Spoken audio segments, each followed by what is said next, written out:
But where is it? Is it the gift one? Ah, okay, this is how it looks. Okay. Backstage. Let's go! Please, I don't want to see Amy. Please, I don't want to see Amy.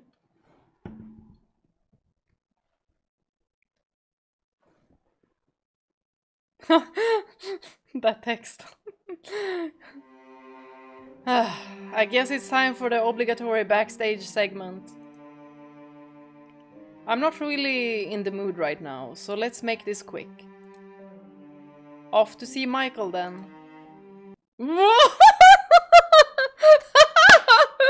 Ceren just whew! So random. She'll probably come back around again.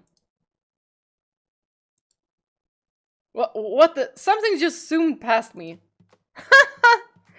Ceren enters stage left.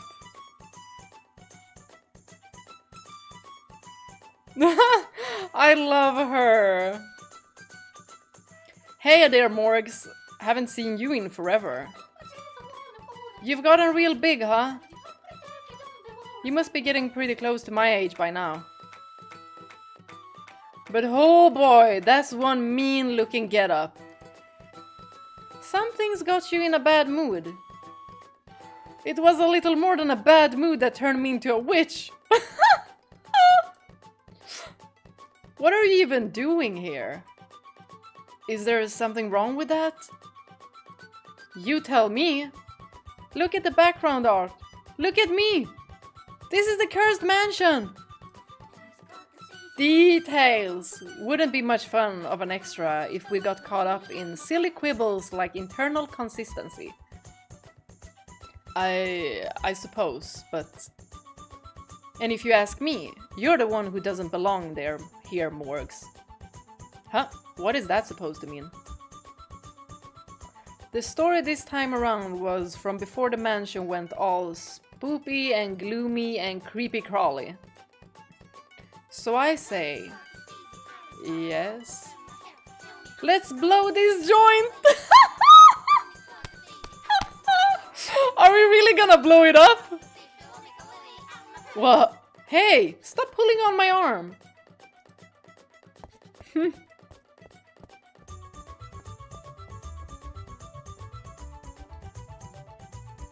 We've landed, Captain. Why here? And why am I so young? Because this is the Morgs we all know and love. Changing what I look like doesn't change what I am. I'm not that foolish little girl anymore. I think it's an adorable combination.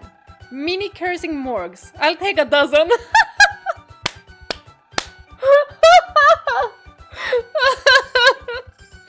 She's so likable. I'll have you know, I'm not for sale. Ugh. It's impossible to keep my footing around you. Hehe. Thanks, Morgs, I try. That wasn't a compliment. I almost forgot. There was one other thing I wanted to change. Just for the extra. Huh? Change what? Scars go away. Come again and another day. Woohoo! Ceren is a magician! We all healed. Hey, you can't just nursery rhyme my scars away. Well, she just did! Do you have any idea how much suffering they've caused me over the years? What's the big deal? If it hurts, isn't it better if it's gone? Plus, I was told anything goes. 'Cause this is an extra. I've reached enlightenment. I'm just wasting my energy trying to fight you, it seems. That's the spirit! Embrace the extra and have fun. No one will ever be able to embrace the extra as much as you. Just because I've surrendered doesn't mean I'm magically having fun. You're as hard-headed as ever, Morgs. Well, what can you do? Anyway, time to do some backstagey stuff. Let's go talk to people.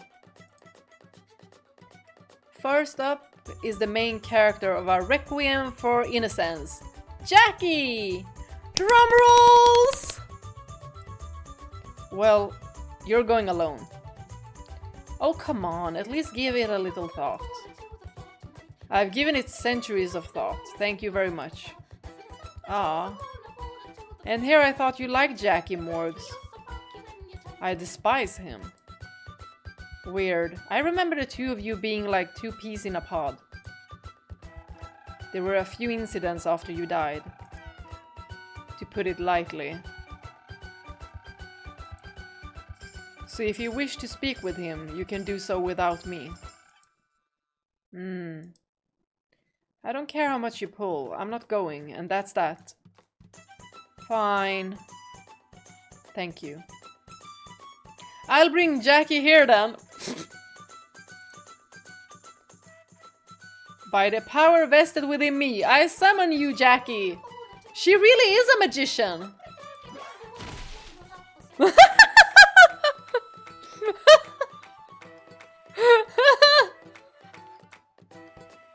What? What? And it's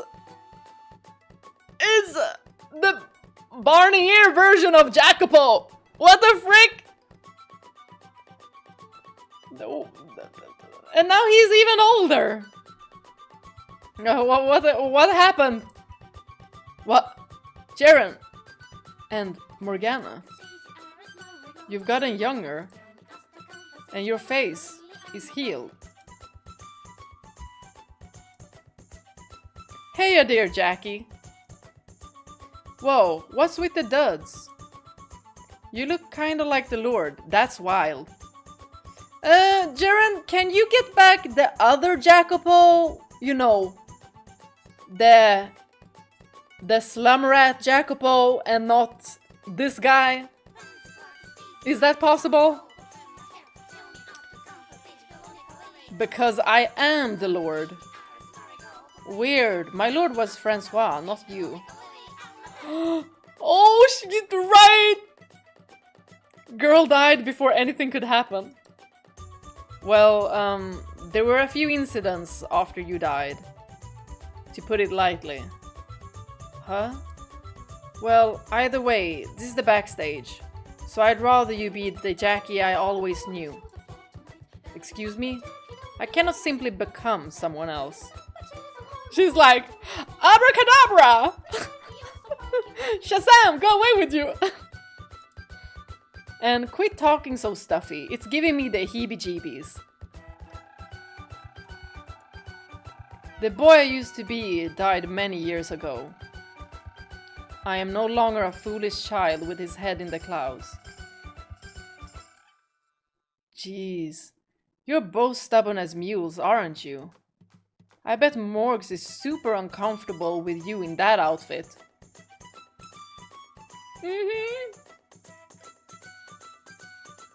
So back you go!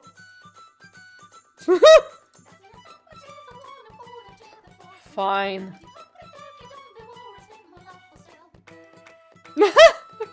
Are you happy now?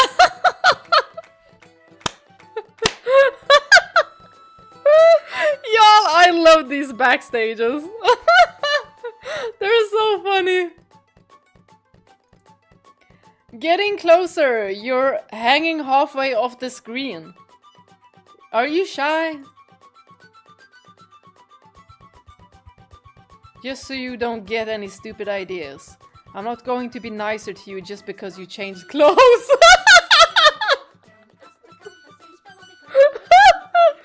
Wow, she's so savage. I love her. Then what was even the point? Come on, guys. You're gonna set the place on fire if you keep throwing around sparks like that. Maybe you'll chill out a bit if the rest of the gang's here. You're not planning on bringing everyone back, are you? He's like... you better not get Barnier here! You bet I am. Can't have a reunion of the slum crew without Boss and Beefcake. Okay. Oh, she left out Barney here. Wait, slow down. Also, Beefcake, you know, might want to go after him again. Okay, team, let's get going. Let go of me, damn it. You're coming too, Morgs. I'm perfectly fine here. Full speed ahead!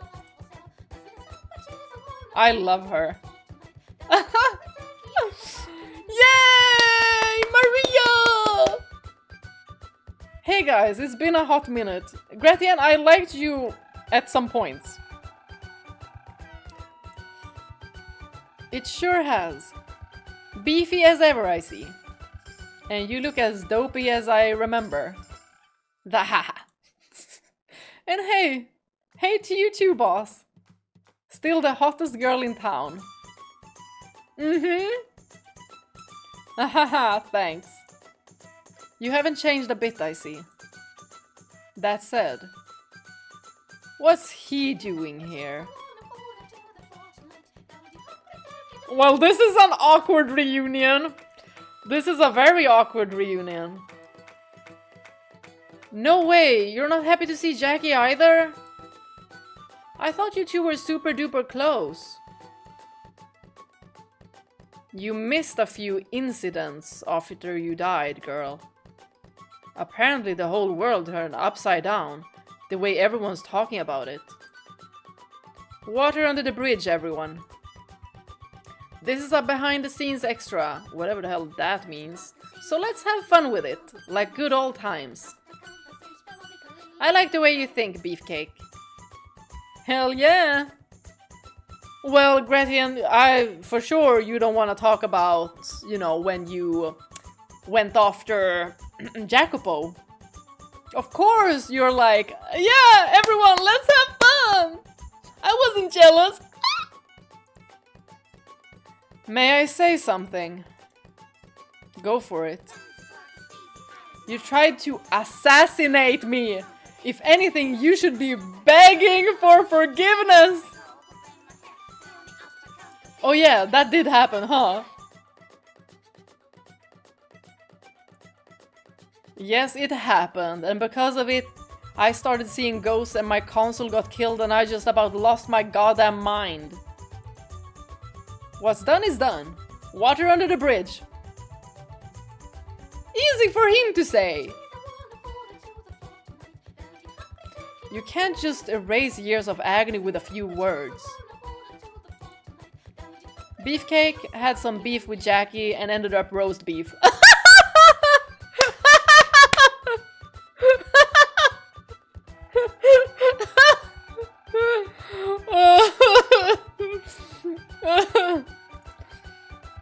Haha, you're a genius!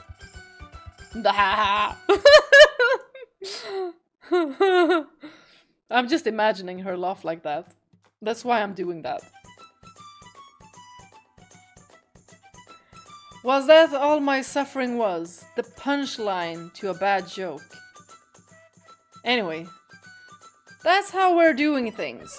Whoosh! Right under the bridge for you too, boss. Let's have fun. Don't think I'm going to be any nicer to him just because this is an extra. Morgs was just saying the same thing. I only got a quick overview of what happened after I died. But I think you of all people could have given Jackie a little more benefit of the doubt. What he really needed was someone who'd believe in him through thick and thin. Well, that is true. That is true. But also Maria heard... the things Maria heard about Jacopo... Of course, she wasn't gonna think that there was any part of the old Jacopo left there. Near the end, rather than just listening to Mell, was it? You should have given your old friend Jackie a chance to explain.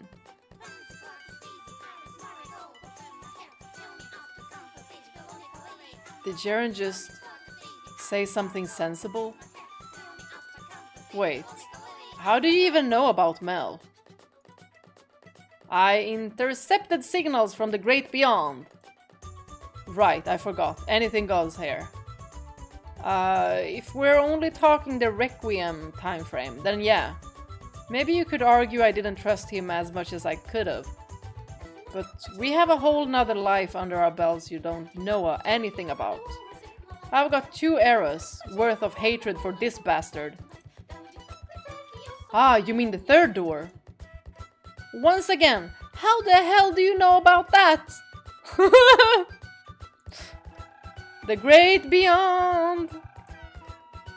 She's far beyond any of our comprehension, at least. The point is, in that life, his family killed my family. That was just his family, though. Jackie didn't have anything to do with that, did he? You can't blame the kid for what the parents do. He made me into his damn maid. Well, isn't being a maid, you know, better than being in the slums? Doing what you're doing now? I would say that is 1,000 times better.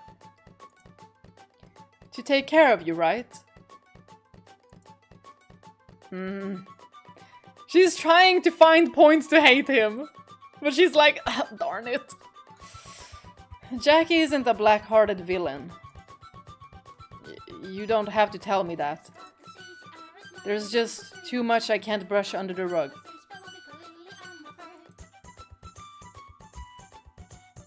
That's sad. It's not every day we get the whole gang back together. So I was hoping we could make it into a nice reunion. I was super excited for this backstage event. Oh, fine. Fine! I'll act normal. But only until this is over.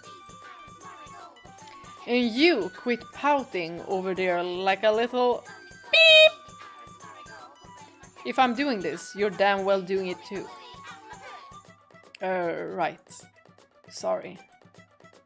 I said quit it with the pouty shit. You didn't have any problem acting more spirited in other similar extras. So why are you being such a downer this time? Don't you think that's asking a bit much after how Requiem ended? I'm pretty sure I was breaking character in the other ones anyway. But now I'm just normal young Jacopo.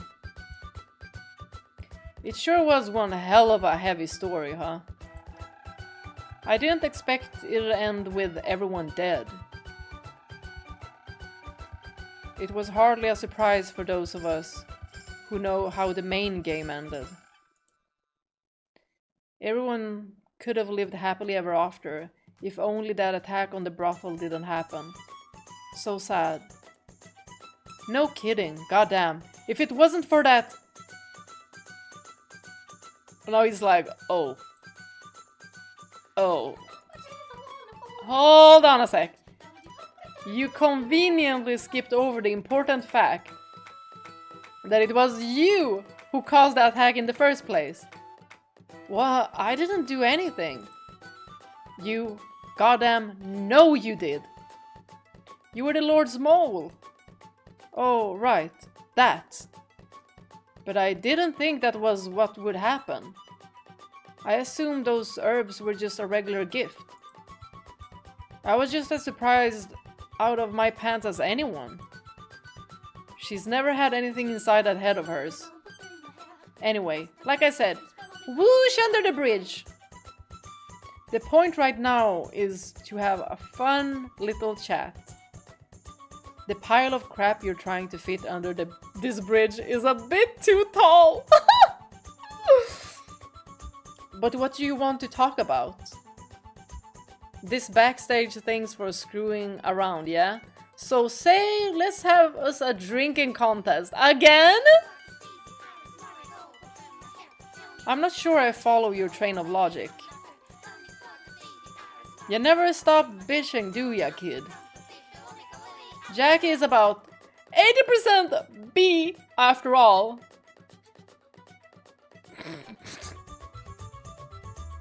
What's the rest? Personally, I'm perfectly fine with screwing around for a few hours, but I'd kinda like it if we could all do a quick rundown of what happened in the story together. It could be fun to like compare Requiem to the main game's final chapter and point out where they're different. That would be a change of pace, I suppose. Putting the spin in spin-off. That doesn't actually work, you know. Alright, well, get to it. And then be done with it so I can leave. You're no fun, Morgs. I don't want to spend any more time here than necessary. Jackie, you make sure she doesn't go anywhere. And while you're at it, hold her tight and whisper sweet nothings. Do it and you're deader than dead. I completely understand Morgana.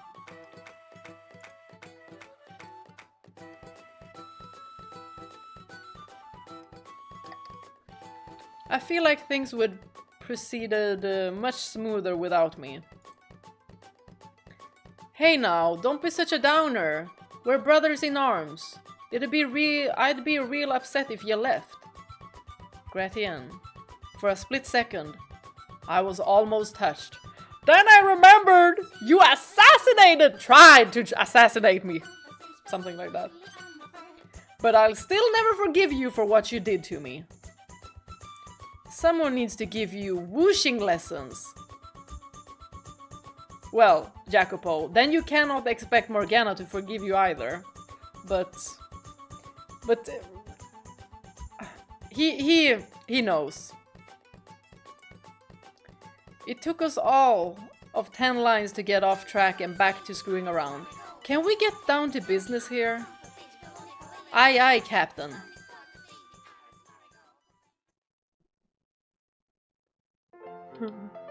Ooh. Oh my god, such beautiful covers. And y'all, I'm sorry, but it was so evil. It was so freaking evil.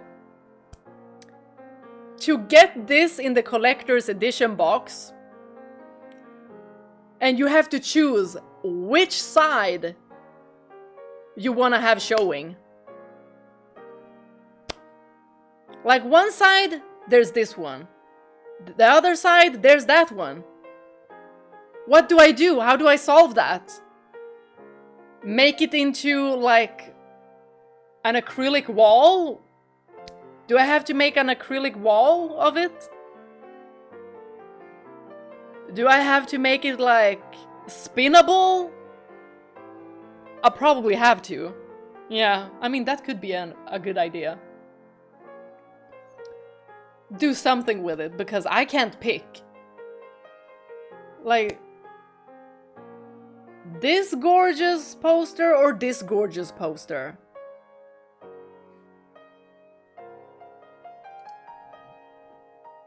Ta-da! On the right, we have the key visual for the main game, and on the left is Requiem, where Jackie is the hero? What was the question mark for? Requiem tells the story of Jackie's younger days, followed by the true version of events from the main game's final chapter. The first half was probably pretty surprising to a lot of people, since we only got a super duper teensy weensy look at that part of his life in the main game. There were a lot of new characters too. Well, the whole lot of us did get lumped under companions over there, yeah.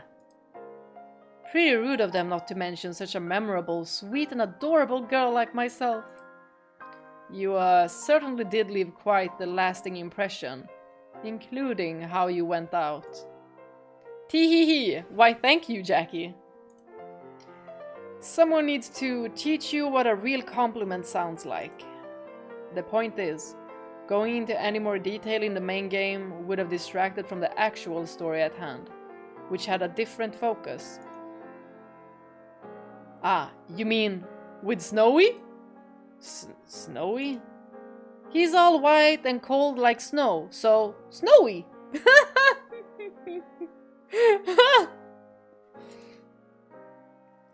You should call him that next time you see him, Jackie. Gotta make sure you've always got a friend or you'll start self-destructing again. He is the last person I want to make friends with. Oh, why? Oh, why? He seems like a good guy. Because Morgana's taken such a goddamn liking to him. Being friends is out of the question. Oh, I just hear jealousy. Jealousy, jealousy, jealousy. And who wouldn't absolutely freaking love Michael? I'd rather put a bullet between his eyes. Jacopo, Jacopo. Keep your pathetic thoughts under control. Whoop! I swear on my life, not a thing went through my head, Morgana. And don't say my name, you'll taint it. And things were going so well between you two. Let me tell you something, and you might want to write it down. All's well that ends well, and all's bad that ends bad. All those dots were making things sorta uncomfortable, so let's move on. The dots have been making us uncomfortable too. We've been like, why the dots? Why? Something's about to happen! Sounds like a plan.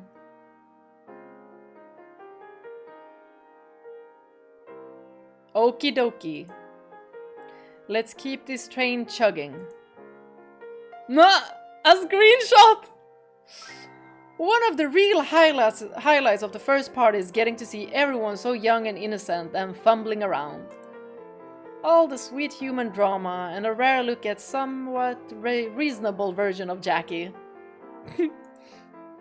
Excuse you. You can't say she's wrong though. You went really far off the rails after you became the Lord and during the third door. Well, during the third door, I think that he could have...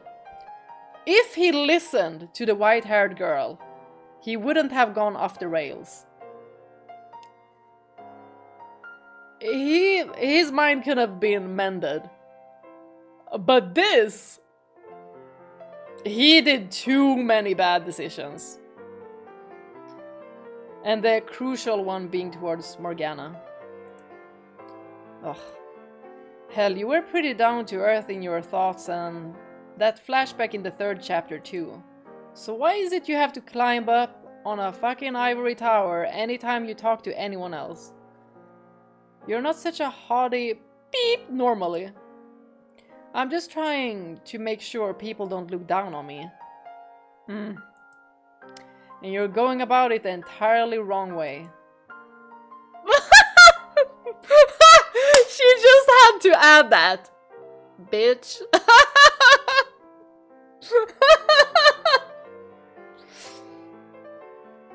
Jackie's generally been the starts out as a colossal dickweed. Turns out he's kinda soft-hearted deep down, and wasn't always this bad character.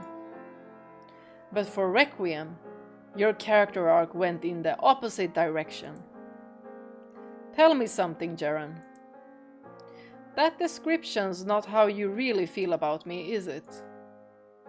Everything's in quotes is straight from the author. Well, that's good to hear. I think.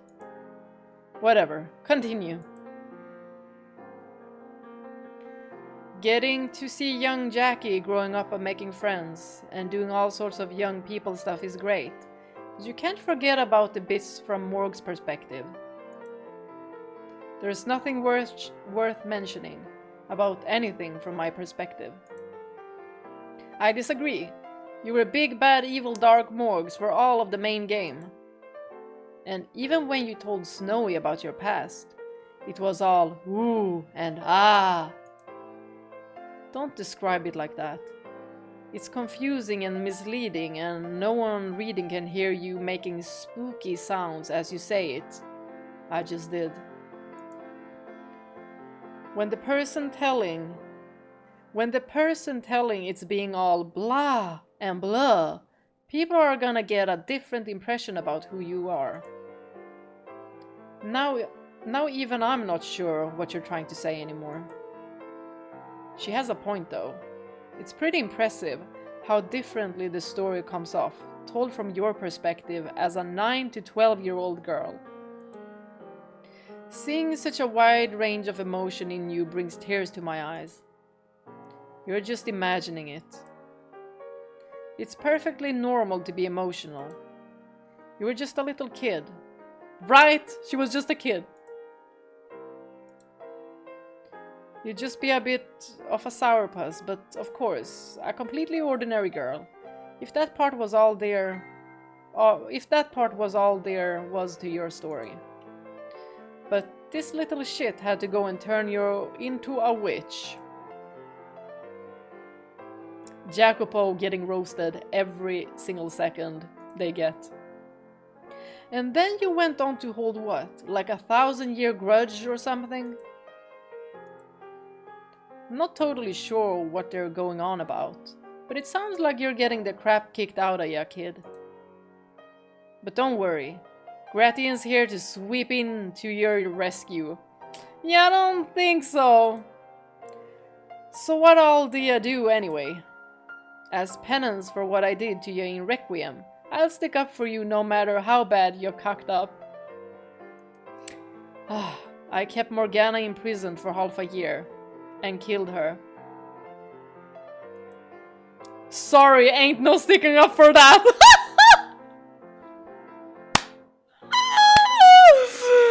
Y'all, I love this. I love that nobody is on his side. They're all like, wow, that's the shittiest thing you could ever do. In addition to that, in his next life, he imprisoned half of my soul. Yep, can't defend that, kid. Sorry. This is all of us. But I know how to fix this. Oh? Should we just remove Jacopo? Fix it? That's possible? He's like, how do I fix this? Hell yeah. You just gotta hook up with a girl who's into that sort of thing. You wanna lock someone up? She wants to be locked up. Everyone wins. Oh, Gratian. There's only beef in your head, but you know what?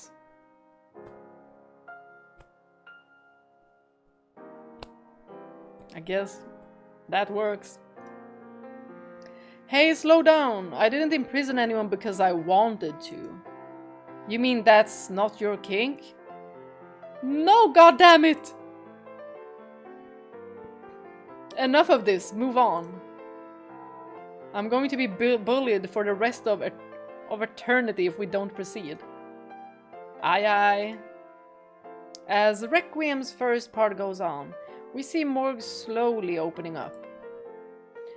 She starts off screaming about dirty whores and divine punishment, and eventually she chillaxes into a pretty normal girl.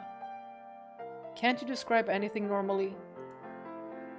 Just watching that heart of eyes melt is the cutest thing in the world. And it was, of course, Jackie who helped make that possible. Me, Boss, and the other girls spent a lot of time with Morgs. But Jackie was the one who really showed the most concern for her. At first, he only did it out of pity. And maybe some of what Francois said at the beginning too. So he could pat himself on the back and pretend he did a good deed. But before long, his feelings changed.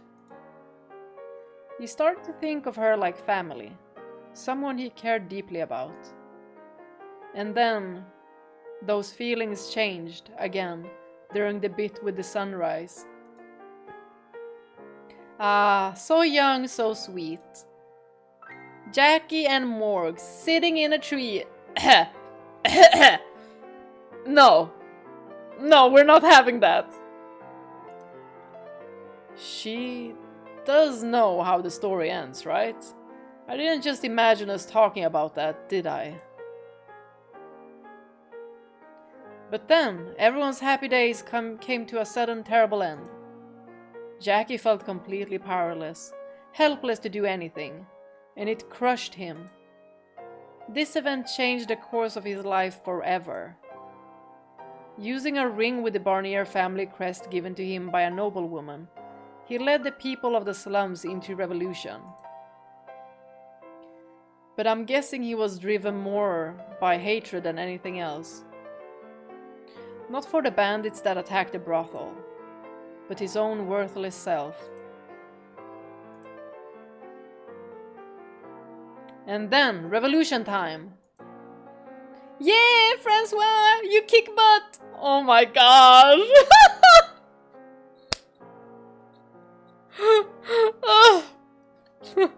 Of course she backing him. That's all you care about, isn't it? Oh, you were pretty decent too, Jackie. You make it sound like I'm just a footnote. I'm not kidding. You were pretty impressive. Right off the bat, you killed the guard by throwing a knife at him. That takes skills. And he got me right between the eyes in the third door. Did he kill a bunch of people then too? Oh yeah, tons of them. He was a mafioso after all. Oh, scary. So as you can see, Jack is a lot more capable than he seems. He just uses that capability for all the wrong things, and ends up ruining everything he touches.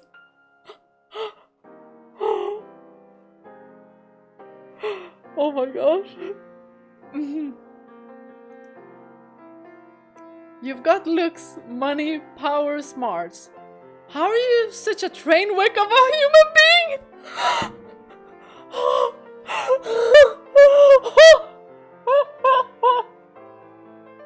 Oh my god!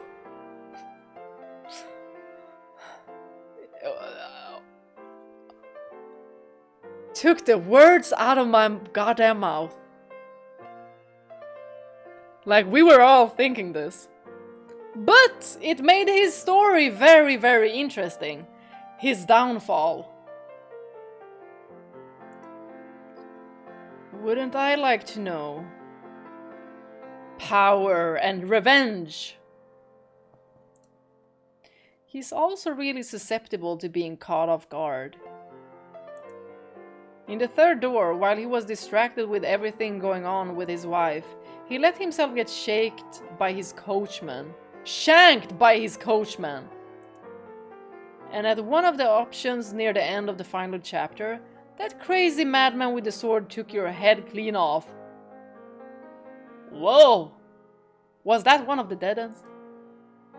You probably could have prevented that if you hadn't let Snowy get under your skin so easily. Hey guys, can we stop talking about all the ways I've screwed up? Let's move on already. Oh, if you insist. So the first part ends with the revolution, a huge success. And in the second part, suffering and misery. But before that, it's time for the intermission. Here you get to see me and Francois together. I definitely wasn't expecting that monster to take the spotlight at any point. He had a lot going on himself. That doesn't make him any less of a twisted murderer. Francois definitely loves his dread and despair. He reminds me of a certain beast. That certain beast is a bit more direct with his violence, though. I have to say, it completely knocked my socks off when we found out it was him you had a thing for. I totally thought you were just thrown into the game so Jacopo could build a harem. Either that or someone just there to, I don't know, Help awaken him to his interest in girls before he went after the main heroine? If that was all the author was going to use such a disgustingly adorable girl like me for, I'd place the big dummy curse on them. What an unthreatening curse.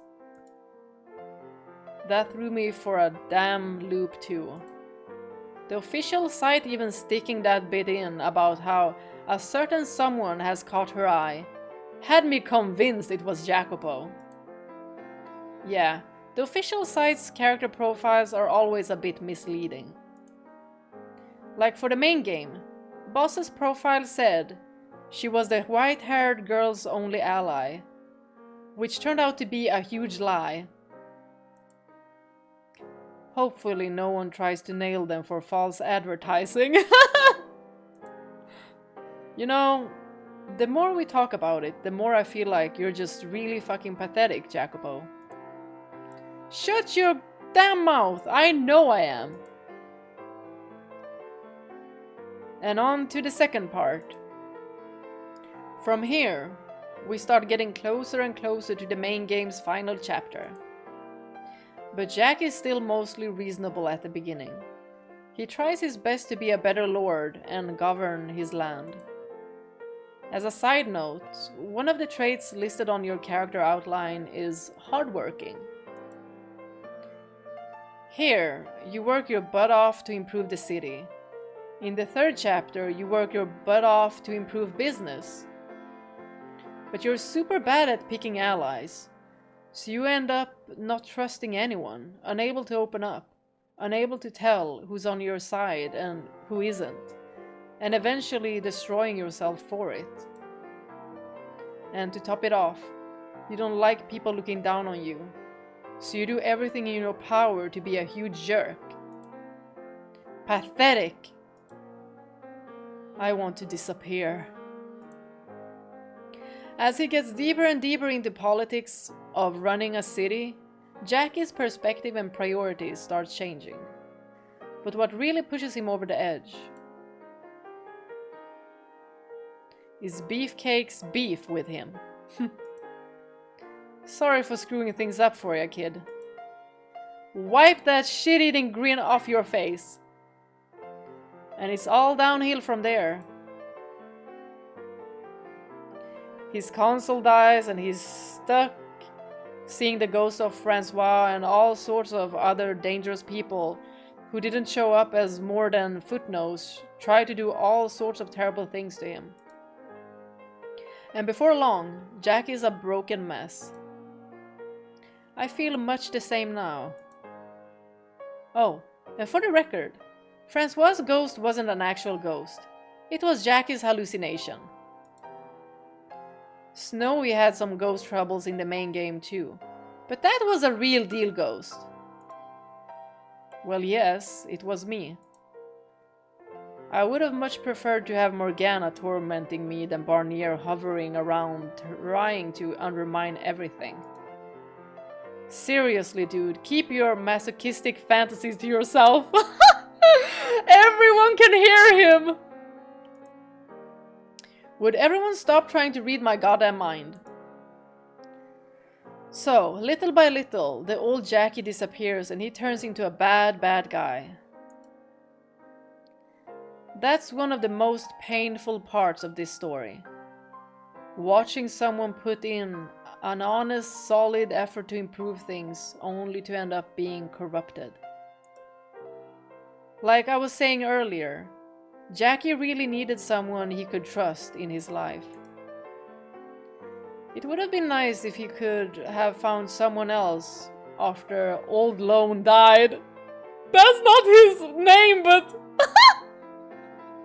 Old Lone! His name is Odilon.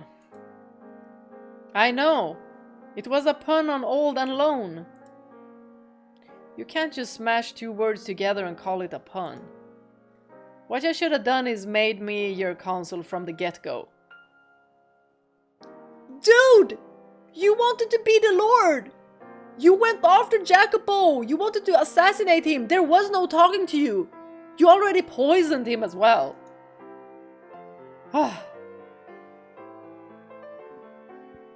I would have never been able to get anything done. And it would have only enabled you to go after my head quicker. Have a little faith in me, kid. You were always really aggressively competitive with Jackie. If anyone, I think it should have been Boss as his console. Ooh, yes! That was my plan, and it's the whole reason I was learning to read. Oh! I had no idea. Never ended up being any use, of course. Boo. I think if you were going to go see him, Boss, you should have done so a lot sooner than you did. Excuse me? It would have been better if you'd crashed in shouting, "What the hell are you doing, Jacopo?" the day he put Beefcake's head out on a spike. You would have probably still been able to get through to him then. She would have, but, you know, defending Maria a bit here, I think that she might have also thought that maybe he would have done the same thing to her, because she didn't know. She didn't know what he could pull. But Ceren, you're onto something! Of course, you're plenty at fault here too, Jackie. You needed to learn to be more open. But that doesn't let you off for not dragging it out of him either, Boss. She's making so much sense. I can't believe she's got Maria with her back to the wall. You seem sharper than usual here in the backstage, Ceren. I thought you were supposed to be an airhead. I flipped on my super smart switch for the occasion. Super smart is clearly an exaggeration, but I can't deny you're much more clever than you were in Requiem. The author tweaked me a bit because we wouldn't get anywhere otherwise. True. It was the miscommunication as well. And we had a miscommunication in the third door as well. I can see the fourth wall crumbling. Hasn't it always been my job to run these things anyway? Why did you end up with it this time? 'Cause if you were in charge, you'd skip over all this and go straight to see Snowy. Proceed. Aye aye. So once Jackie's gone off the rails, he starts getting cruel and merciless. He tears down farms and works slaves to death, and overall everyone kinda starts hating his guts. He did the same sort of shit in the third door too. Put a factory out of business and made a whole lot of fans for it. There's no such thing as a world where everyone can be happy. That may be true in general, but in your case you were just being a fucking shitheel. Ugh. And then we get to the big turning point. Him locking Morgus up in the tower. About that, Morgana, the only whooshing I will be doing is sending your soul straight to hell. What? Your soul straight to hell! This is the one screw up you really can't talk yourself out of. That is true. Though it's at least more understandable than how it was presented in the main game, I think. That was the super short version of it, so you didn't get to see much of how he had painted himself into a corner. But here, that was the focus. And then we switch over to Morg's perspective. Probably the most important part of getting Morg's perspective is that scene where she finally throws off her mask and reveals her true feelings. Yeah, that. I can't believe you felt so strongly. You didn't even hint at it when we were together. But then, you just straight out said, "Will you stay with me?" That was a dream sequence, you oaf. What? I was a child and my mind was running wild. There was nothing to it. You can't just brush it all under the rug like that. It's too important of a moment. But I know the truth. You don't actually hate me. I don't completely revile the slave man. But I will always detest you, the Lord. Now, can you imagine my utter dismay upon learning the two were the same? I'm sorry. Man, you're getting roasted from every direction for this backstage, Jackie. And he deserves it! And everyone in the comments probably roasting him too. Considering how badly he screwed everyone over, is that a surprise? So back to the story. While she goes all sappy once, Morgs ends up hardening back up, as she spends more time alone. This wasn't mentioned explicitly in the game, but apparently one of Old Lone's men actually stopped by her little lakeside cottage once. What? But since Morgs didn't open the door to anyone who wasn't there for her leafy greens, she ended up chasing him off. I believe the exact phrasing was, and I quote, "I sent away anyone who wasn't here for medicine." That's what that line was there for. Exactly how many opportunities were missed? Things might have gone differently had she opened the door.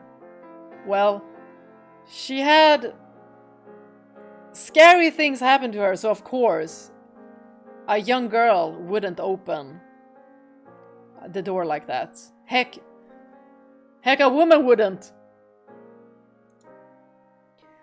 Morgs makes her way to the Lord's Manor, where Jack is waiting. They have a heartwarming reunion, and then she becomes his consul and transforms the city into a theonomy. It becomes a new holy land, for which a new wave of crusades begins. Exciting stuff. You realize the crusades began almost a century after we all died, right? Anyway, I wouldn't have made her into my consul if I had found her. If anything, my bride. Jacopo, shut the hell up! Shut the hell up, you need to go to prison for this. In jail with you! I will murder you with my own two hands. For the love of God, stop reading my mind. Stop having your mind! Oh, Mell! While she is all holed up, a flaxen-haired young man pays Morgs a visit. The boy formerly known as Mell. What's he known as now? The boy formerly known as Mell manages to get through Morg's shell briefly. The reason for which is a lot clearer in Requiem. But of everyone and everything from her old life, it was the slave man she could ultimately never forget. I did forget his name and what he looked like, though. Maybe things could have turned out differently if you hadn't. I don't want to hear this from you, Jacopo. I don't want to hear this from you. Remembering you wouldn't have made you any less of a monster. Thank you very much. And it was more like you locked that information away than actually forgot it. I'm betting you'd remember just fine if you'd reunited in better circumstances. But what a crazy bonkers reunion that turned out to be. Everyone who played the main game already knew about that, though. The scene where Morgs confuses Jackie for Francois is clearer here too, I think. Snowy did mention how Morgs wasn't quite in her right mind. But it packs a lot more punch, actually seeing it from her perspective. Yucky cutting off her arm definitely messed her up pretty bad. That's the least fitting name yet. Would you please stop coming up with increasingly convoluted nicknames for people? Just call that infernal creature Bestia, like everyone else, and be done with it.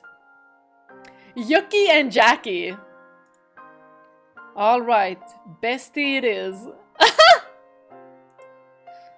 That's even worse! So the two of them are finally reunited, and it's very tragic. Jackie is torn. He wants to set her free, but he can't. And the reason for that is, again, much clearer in Requiem. Clearer, but still far from convincing.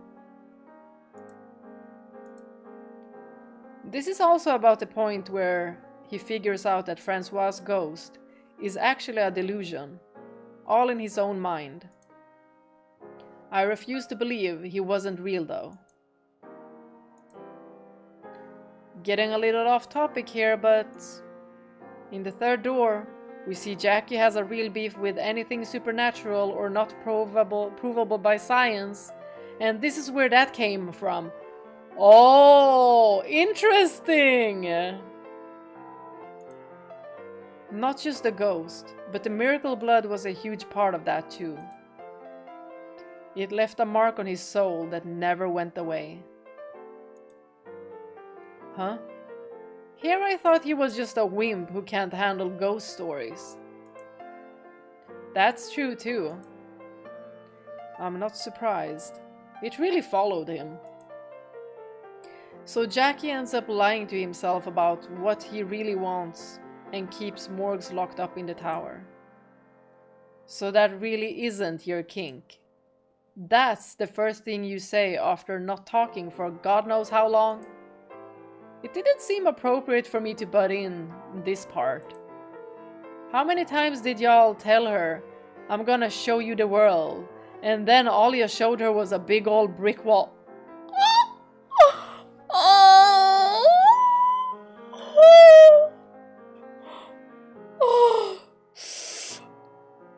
Y'all, and he's not wrong, like he's so right. Oh, the dagger. Ugh. The dagger is deep. The stabs are plenty.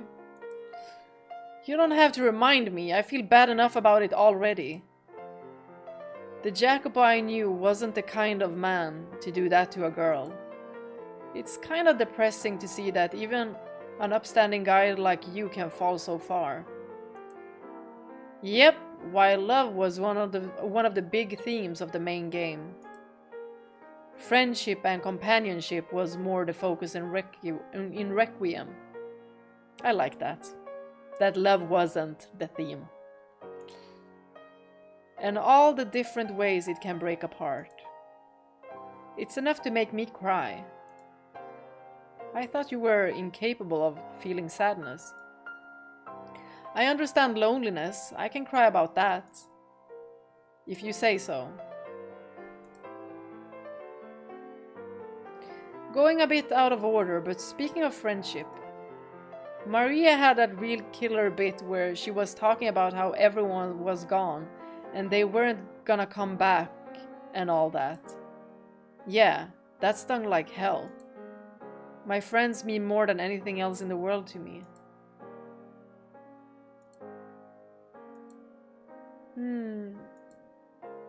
Whew, it got super heavy in here real fast, huh?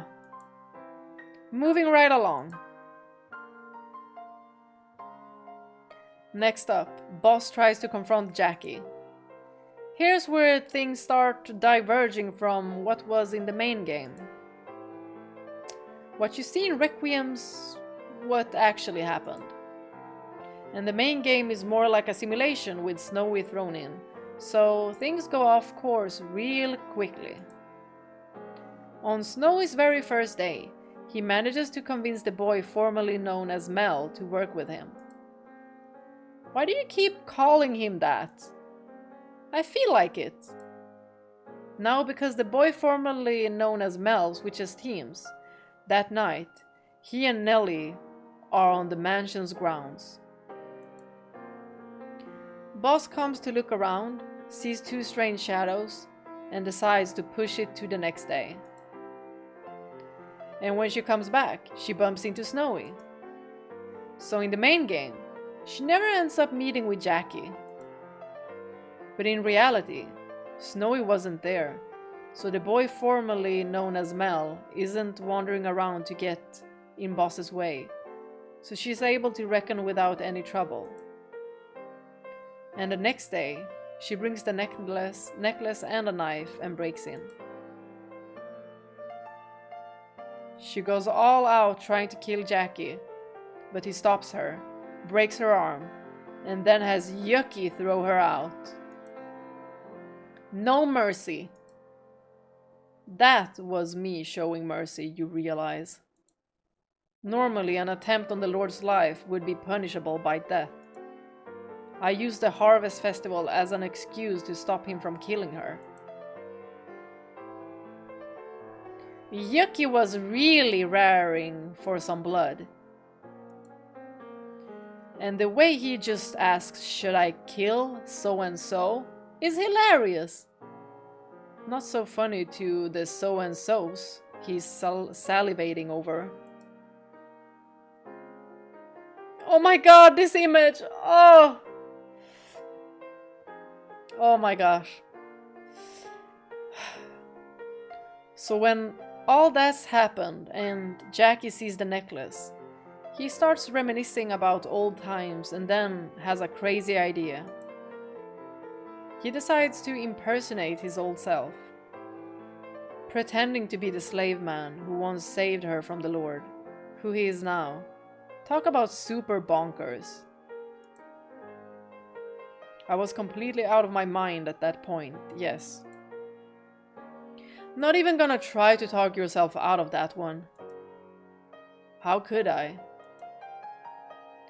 In the main game, Jackie doesn't go up in the tower alone with Morgs, so he never gets a good look at her condition.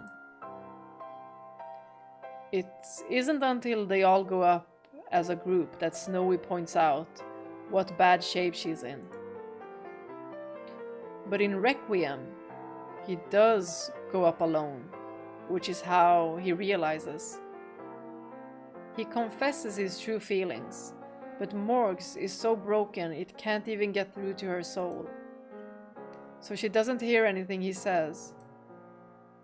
Once Jackie finally comes to his senses, he's finally freed from his shackles. It's really sad it could only happen that way though. But with that off him, he starts treating the people around him a little nicer, like the old Jackie. But it was too little too late, and Morgs dies. This leads to a big panic, which Jackie watches from the observation tower. Oh! Oh, and now this image. The previous image and this image makes me teary-eyed. And the image of Ceren when she smiles.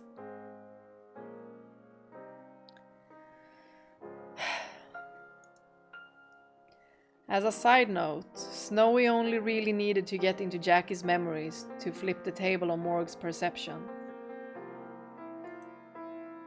But he kept those memories locked up so super tight, especially everything related to his younger days, that it wouldn't have worked if they'd gone straight to him. Plus, Jackie's soul was crazed like a rabid dog, so he wouldn't have listened to Snowy from the beginning. And also, ignoring Yuki and the boy formerly known as Mell would have left their souls in pretty bad shape too. Which is why the main game had to go the way it did. We only got the abridged version of Jackie's past in the main game. But you should just think of it as more proof of how tight he kept it locked up. And while I'm at it, I'd like to elaborate a bit on the curse too. At his death in Requiem, Jackie realizes what he really wanted in life and feels super bad about how much he messed up. But them morgues is all, from now on, only money and power will be your friends. And puts a curse on his soul. Excuse me, I would rather die than use a tilde in my speech. Which is why, even after figuring it out once, he ends up making the same mistakes and dies all sad and alone again. Kinda tragic, huh? Curse or not, he's still a fucking dick. It wasn't Morgana's curse that drove him to constantly insulting and belittling his wife. But you did push me in that direction, as I recall. That's true.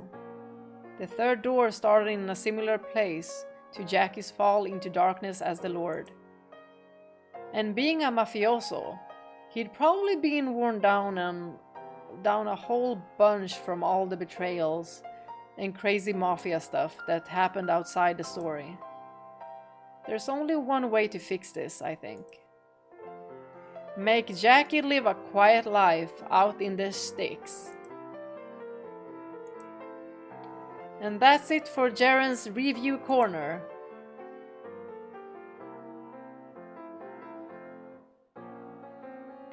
Even knowing how it turned out, that was still pretty damn heavy. Jackie ends up destroying the things he cares most about with his own hands. It's pretty damn grim, yeah. Now that I think about it, you did kill damn near everyone who had a sprite, didn't ya? Ugh. And if you count breaking Maria's arm as resulting in her death, that makes pretty much the whole gang. Ugh. That's impressive, kid. You went on a freaking massacre. Please, that's enough. If you include minor characters and no-names, Francois and Yuki would be neck and neck with him for the gold medal. Oh my gosh. Oh, Jacopo. But Jackie definitely had the most story-relevant kills. Oh. Jackie the Ripper! Oh. For the love of all that is holy, don't call me that.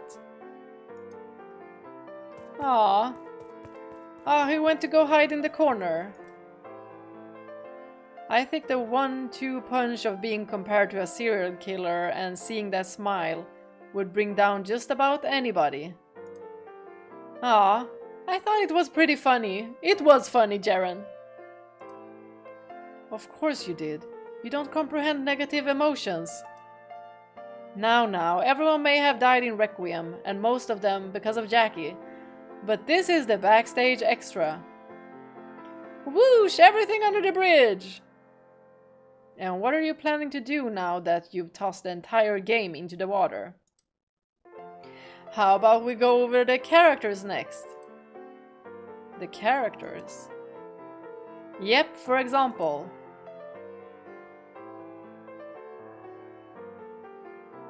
Oh, we're getting a look. Ooh, I like her outfit. This skirt is really nice. I don't know about the shoes though. This is what I look like. And I'm sure everyone's picked up on this already. But according to my outline, I was missing all my screws right off the bat. And that's why you were always so cheerful. Not because you're optimistic, but because you're mad. Some part of my brain just never turned on, I guess. So not only are you airheaded, even that air is worthless. Ah, Morgana! Also, I have a dulled sense of pain. You'd kinda have to make it through a childhood like that. It didn't come off as bad as it really was, cause it was colored by you being eternally happy-go-lucky. But thinking back on it, that was some real dark shit. Especially that whole bit when you were 5. Oh my god, don't even mention it again! It seemed pretty normal to me. Oh my god. Save this precious... Oh. The world is bad enough without everyone having to go through that. Okay, next up, Beefcake. We never did get to see everything. Okay.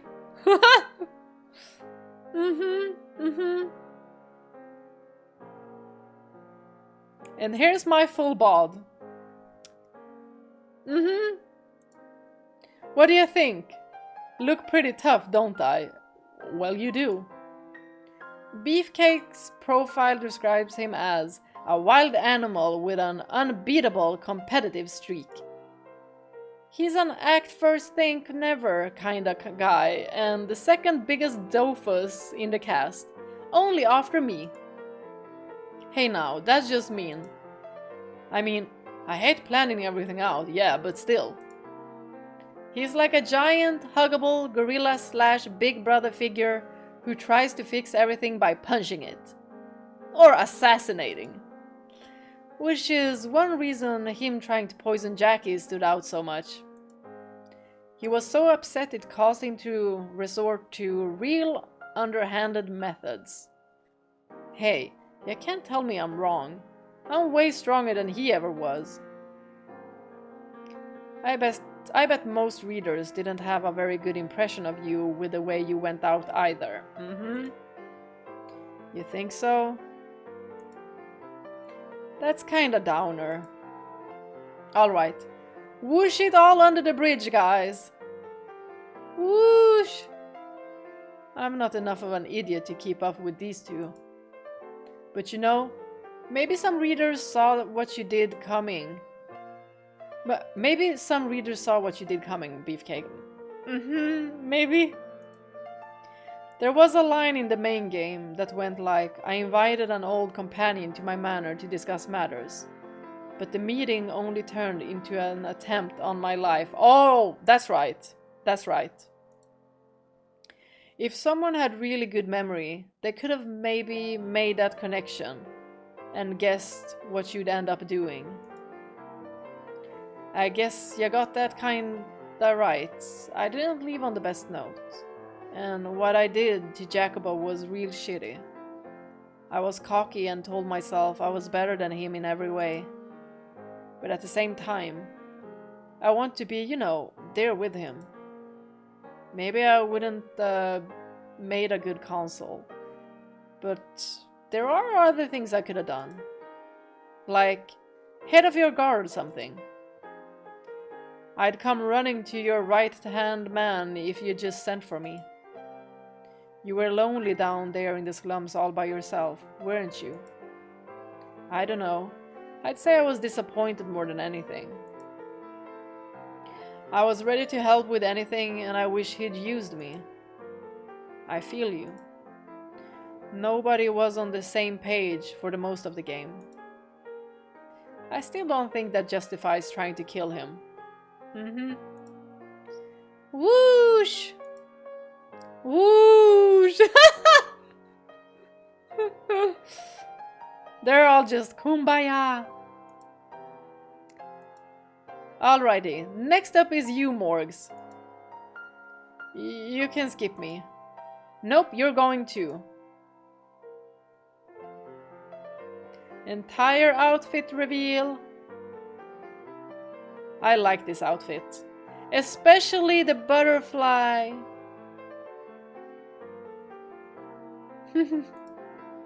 So there's a full view of Morgs. This is when she was still itty bitty and her clothes were way too big. Adorable, huh? Make a few poses for them. Absolutely not. Blah. Also, 12-year-old Morgs is actually shorter than Nellie. But if she was shown at her actual height, the text box would cover her almost all the way. So her sprites were bumped up a bit. That makes it even more disturbing with Jacopo's height. And she's not the only one who's not shown to scale either. Boss is only 160 centimeters tall, but she's placed real high up on the screen too. Well, we need to see all her outfit. Just pretend she's wearing some wicked heels. Everyone's sprites are positioned so you have a rough idea of their relative heights, so don't take it as true to life. May I be excused? Ah, I was hoping you'd give a comment first. I have nothing to say. Ha. Okie dokie, you're up next, Jackie. Oh, Jackie! Huh? He's over in the corner making a face like his death CG. Oh! Oh, you, Jackie. Hey, Morgs. Says she has something super important to tell you. I beg your pardon? What is it? I'm all ears. Ah, that worked better than expected. That took less than 2 seconds. I have nothing to say to you. Go back to your corner and die again. Stop, stop, stop! It's your turn to show your full body sprite, Jackie. So perk up and make yourself presentable. Let's see.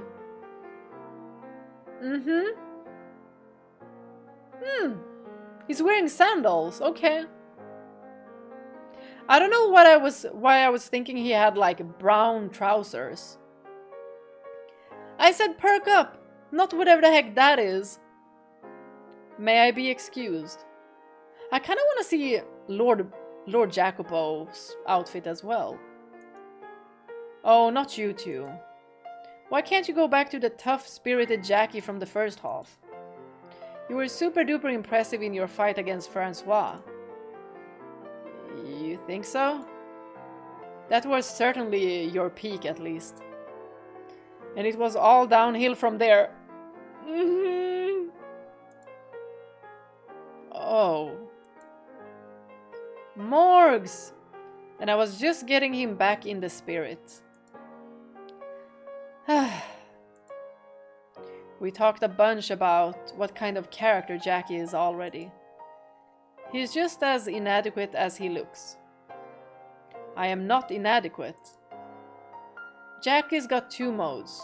His softer, more approachable mode, and his all business, no fun allowed mode. It's the latter we're all most familiar with. It's not till you see things from his perspective that you realize there's more there. From the outside, Jackie just looks like a huge monster.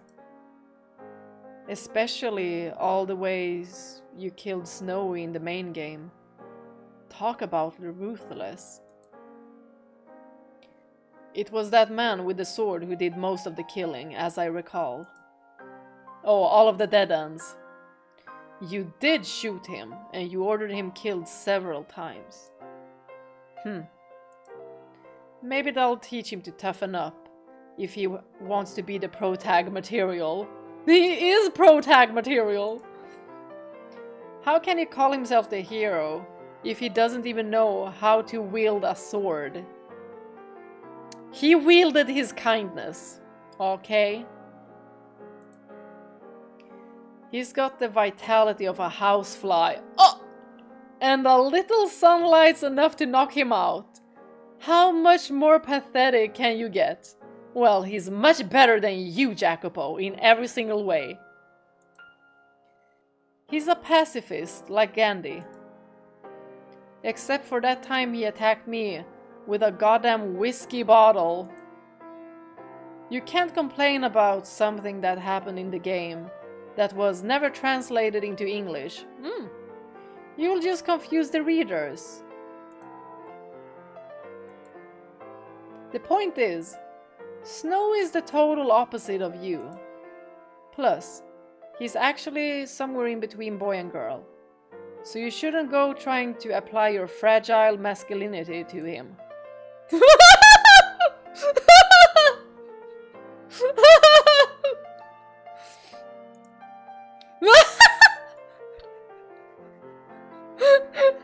He's continuing!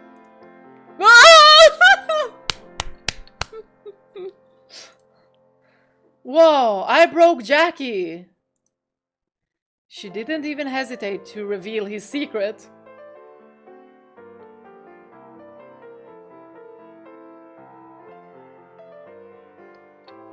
See where it gets ya? The fragility. Why on earth does she know that? Anyway. Don't joke about that sort of thing. It's not funny. No, it's not funny because you should have gotten help for that, but in that time and age, you probably didn't have psychologists in that sense.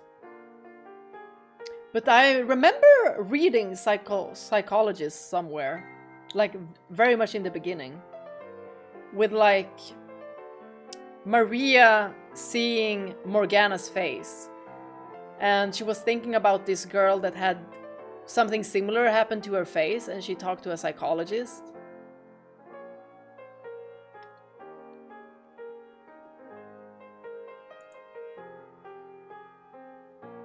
What? But it's true. What the hell does that make him? Can anyone think of anything else about Jackie we haven't mentioned? He's a lot more skilled with his hands than you'd think. Oh yeah, that's right. He can even play the lute. Oh!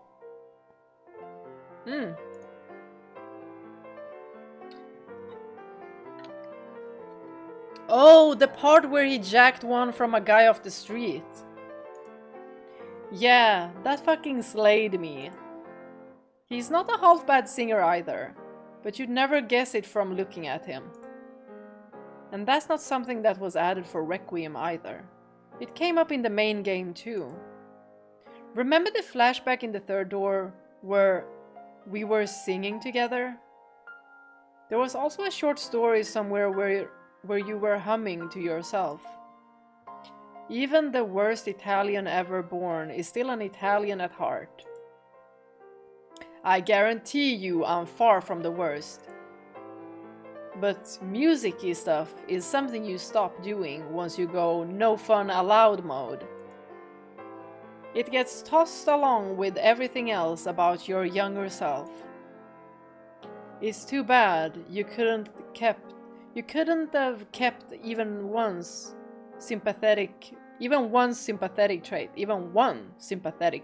I think they mean.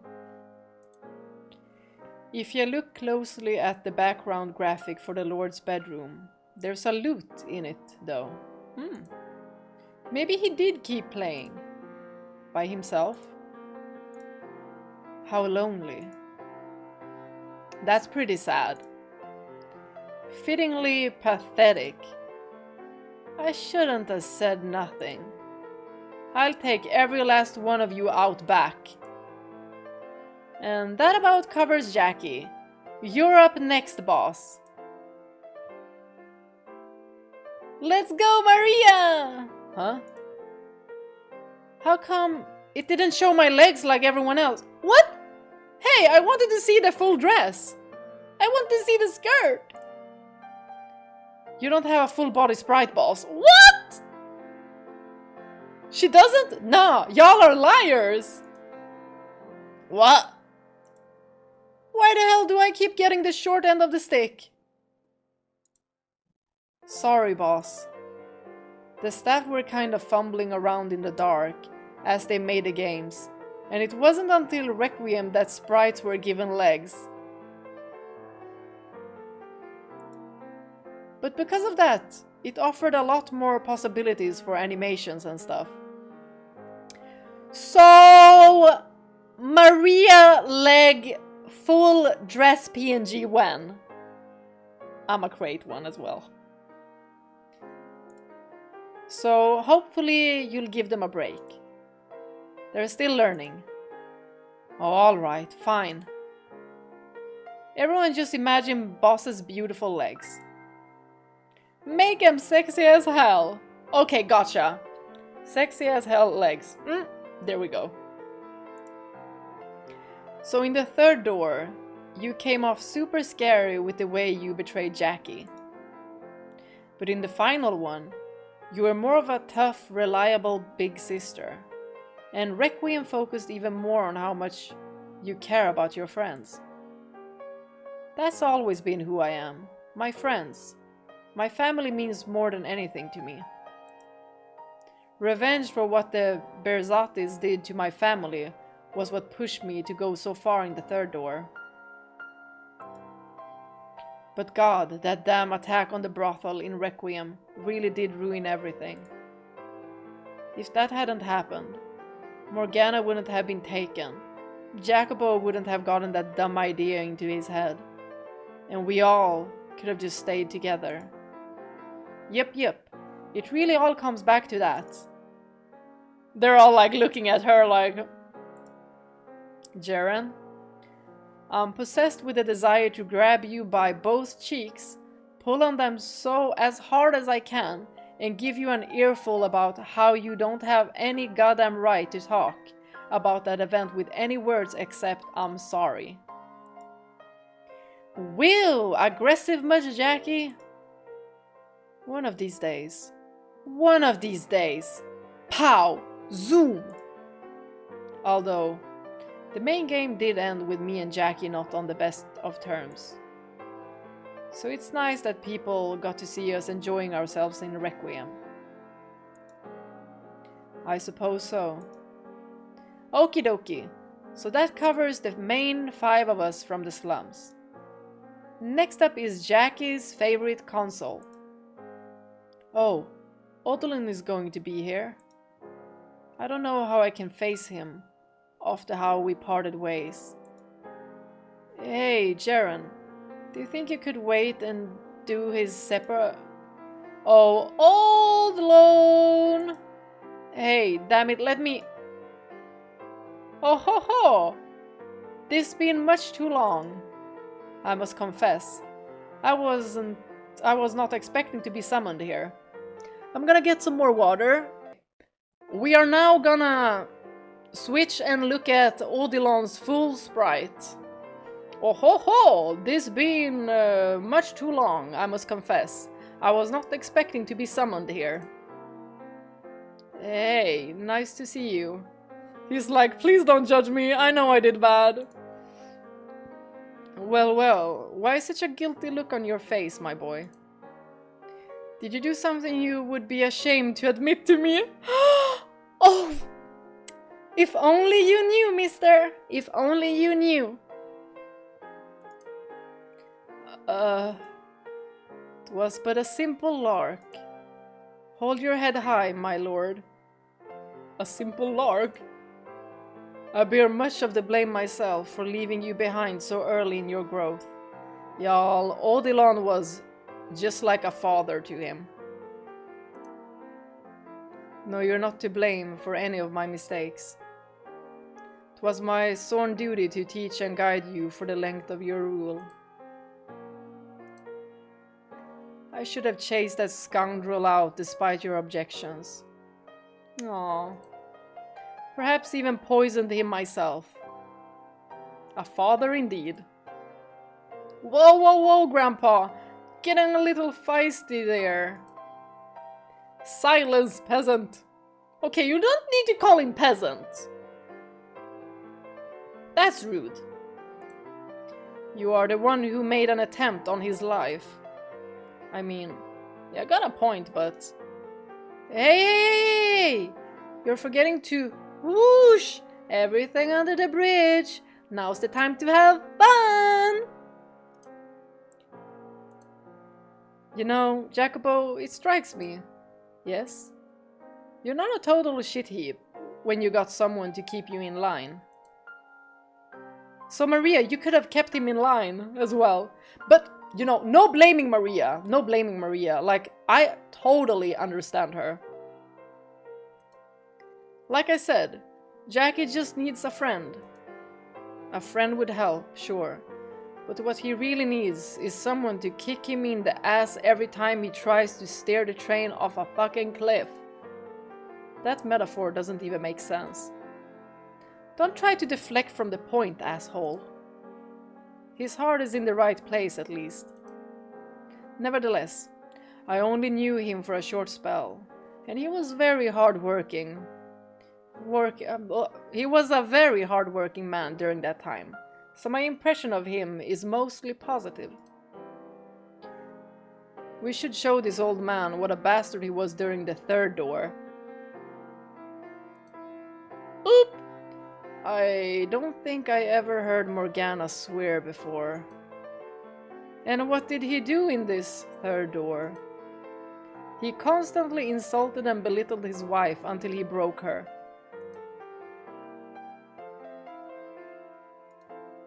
My lord, you must show care and respect for your family. Yeah, you're absolutely 110% correct. I regret everything I did.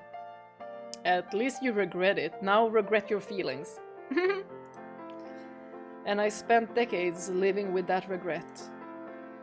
The reason you turned out that way must be because you had no one in this third door to guide you down the correct path.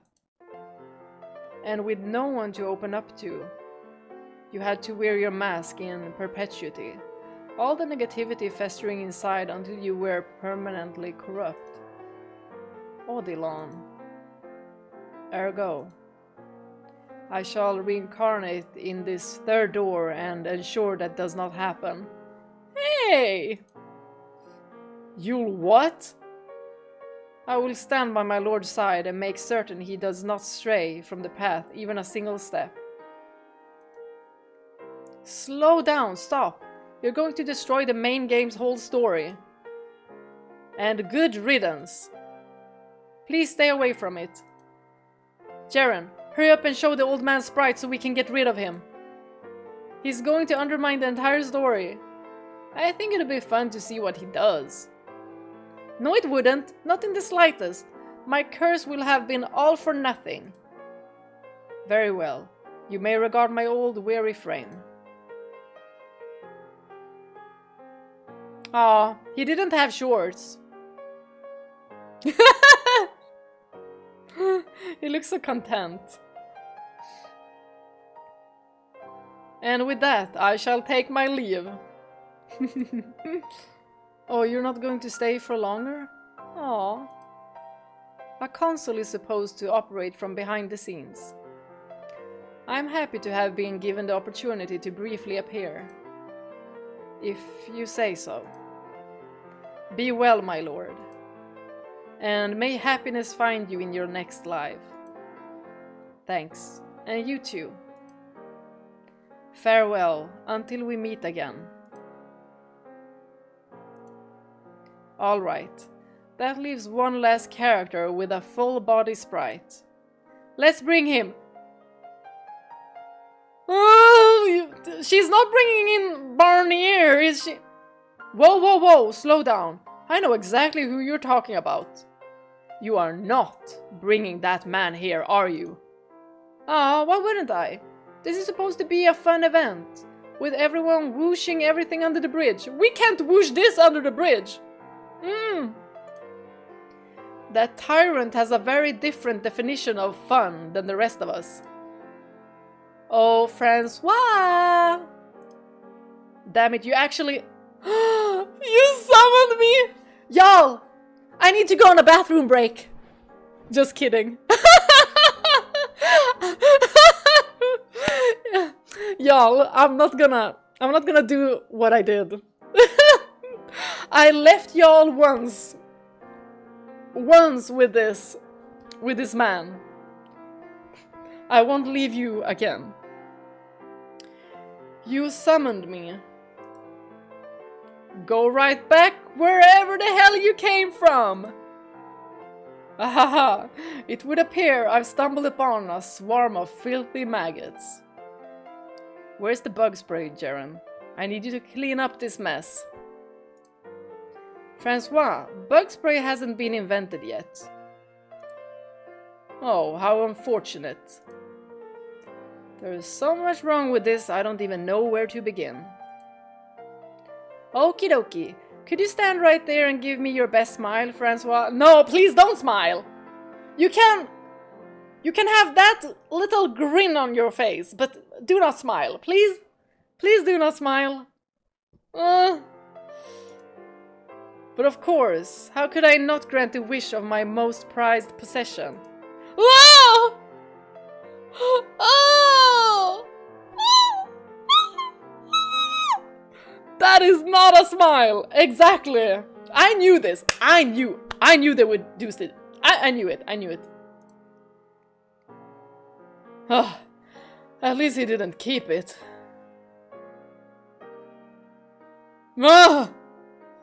Stop smiling! Okay, we're done. Feast your unworthy mortal eyes upon the noble body of the great Jean-Francois Barnier. Bye! My blood is genuine, unlike a certain imposter. You're giving me goosebumps. Hold on! Ceren saying you're giving me goosebumps. She's like, ooh, he's so handsome. Barnier's like, and we're like, ew. Ew. Ugh.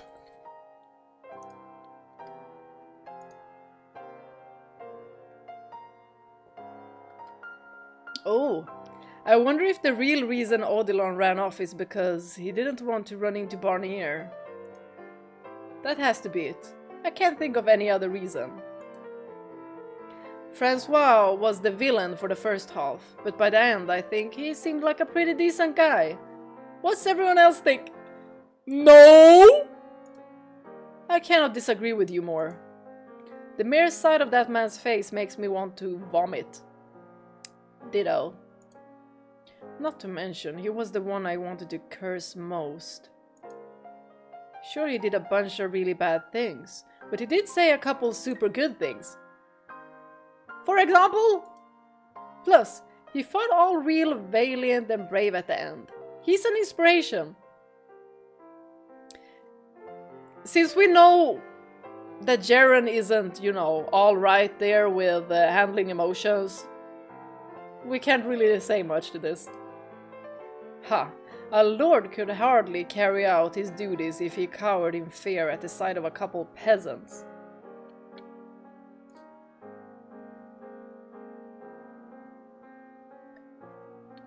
Just cause what he says sounds reasonable, don't mean you can forget he's a crazed mass murderer. You would call a man entertaining himself with his private property morally objectionable. Understatement of the century. If this wasn't a damn extra, I'd lop your head off right here.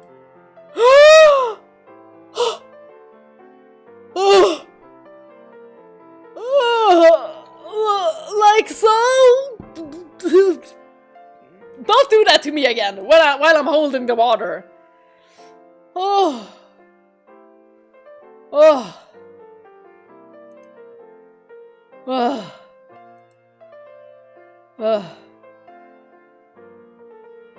Wahahaha, child's play. Don't just pull up that damn graphic without any warning. You're going to give me a heart attack. My soul left my body for a moment. You can act like you went out in a blaze of glory, but don't forget you were begging for your life at the end.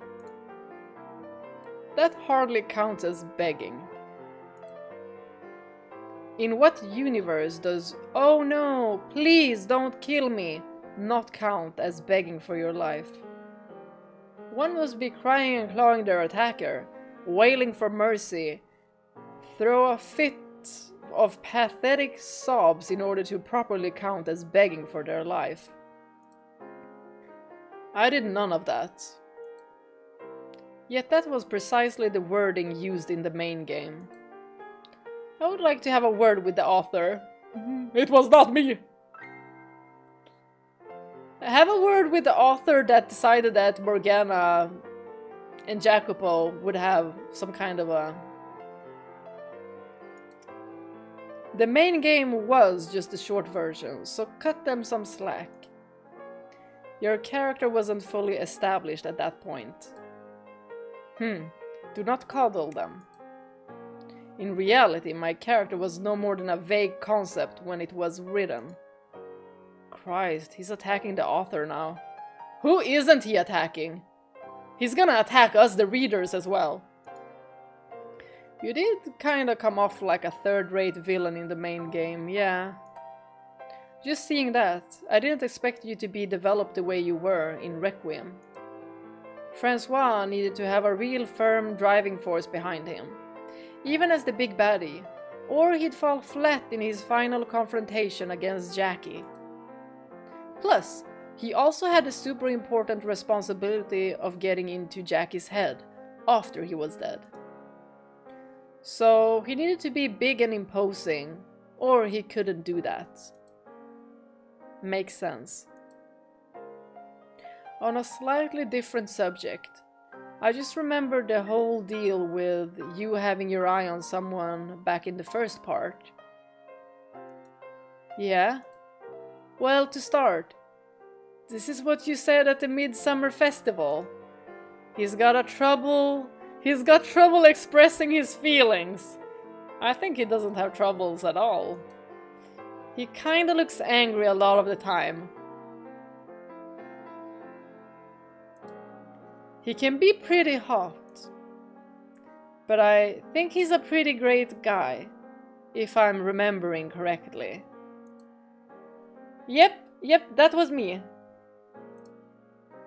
Tell me, Ceren, in what way does that man have trouble expressing his feelings? You don't think he does? The whole reason he had to kill his family is because he couldn't talk to them about what he was feeling. Hey! Ceren! Those are not the same kind of feelings we're talking about. I'm proud of Ceren! I'm proud of her! You go, girly! No. Whatever, moving on. The "he kinda looks angry a lot of the time" line. Kinda doesn't even begin to describe it. It's perfect fit in my mind. I refuse to believe that. Moving on. The other two I can sorta buy at least. He can be pretty haughty, and I think he's a pretty great guy. So you two were a thing. You betcha! We most certainly were not. What? Oh, Francois, you don't need to be shy just because there are other people around. You seem to be confused, Ceren. I did say that you were the second most important thing in the world to me after myself. But I never said I meant so romantically. What does that make me then? My pet. You know what? I wouldn't expect anything else. This makes sense. This is in character. Your pet. Surely even you will feel something about that. I'm more than happy to be your pet. Ceren! I get food, a bed, and lots of attention. It's perfect. You never let me down, Ceren. Very well then. Run in a circle and bark for me. Don't actually do it, Ceren! Woof woof!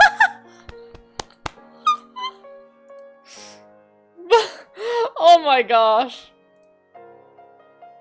I can't deal with this. In any other backstage event, it would be the embodiment of fragile masculinity over there making all the ruckus. But it would seem the two of them have somehow managed to outclass him.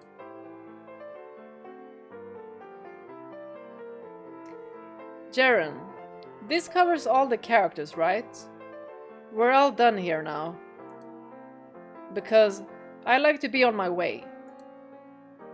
Oh, do you really not want to spend any more time with little old me, Morgs? It has nothing to do with spending time with you specifically. But there are 2 men here I would like out of my presence as soon as humanly possible. Morgana, please tell me I'm wrong here, and you're not putting me in the same category as him. It genuinely hurts being lumped in with that monster.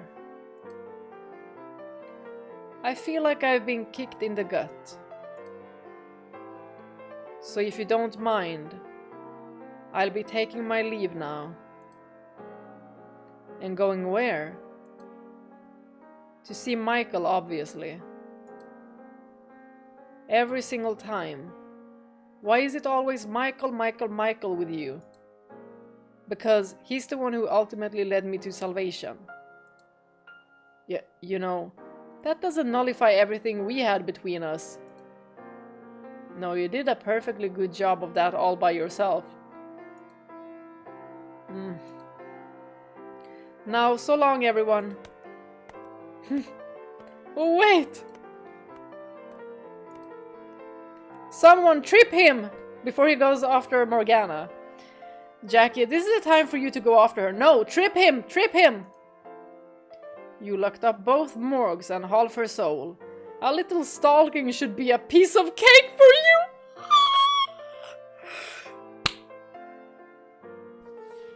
Daryl, get the cops after him!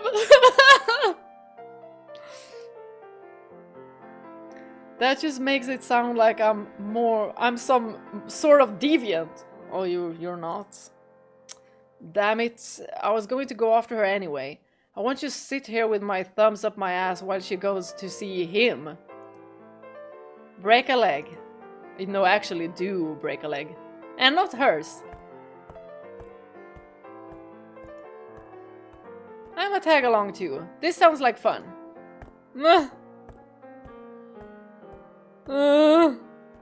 Now this is an image I never thought I would see. A Barnier in the middle of Maria and Gratian.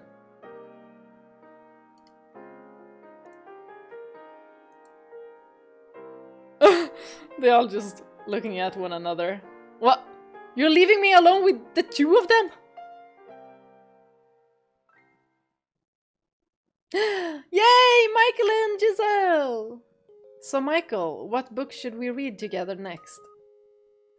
The classic we read last time almost put me to sleep. A harsh reminder of how much my mind has acclimated to the times.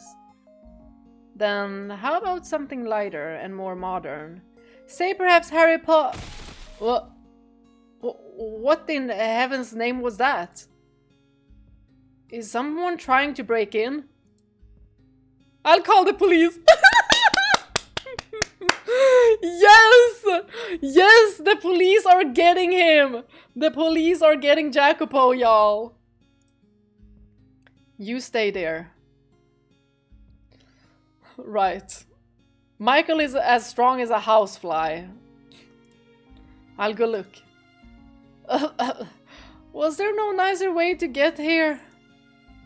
And what in my father's name are you doing here?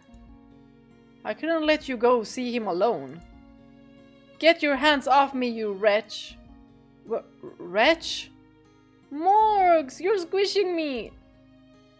Could you get off? Oh, for heaven's sake. I know that voice. So do I.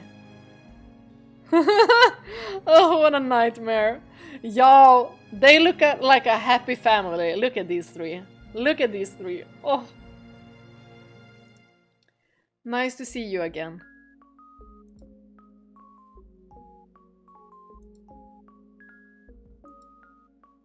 What? Why are you staring? Oh, you don't understand how we just popped in out of nowhere?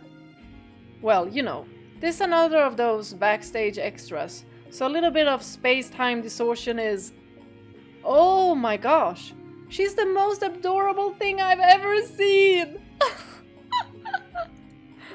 What? Look at how small she is. Ah, I just want to squeeze her to bits. Giselle with cuteness aggression. I love it.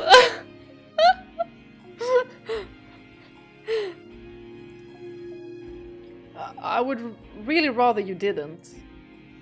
You agree with me, don't you, Michael? Isn't Tiny Morgana the most precious thing in the world? She's a lovely girl, yes. Oh, is that so? I beg your pardon! Jacopo, get the frick out of here! Wonderful, the noisy ones here too. The Michael I know would never say that. You're supposed to be an emotionally and socially stunted shut-in. It's because you don't know Michael. And let me say another thing. Michael would never be interested in a kid. And that's that. A lot can change in a millennium. I seem to recall speaking my mind during the final chapter anyway. 1,000 years isn't long enough to dethrone King Neat! Sorry to burst your bubble, but I am currently both employed and in a relationship that lets me go on dates outside. Burn! I nearly fell asleep just listening to you describe that. You're just jealous. Go find someone in your own age, Rage. That aside, you're looking quite young, Jacopo. Well, it's a long story. Peep, peep. And who's this young lady? It's a bit crowded. I'm Ceren, the heroine of a Requiem for Innocence. Excuse me, that's my title, thank you very much. Since you've accepted your position as the story's heroine, does that mean you also accept you have a faded connection to me, the hero? The two don't have to have a connection. Never mind, Ceren, you can keep the role.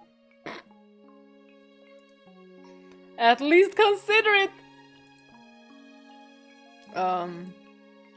I'll bring everyone something to drink.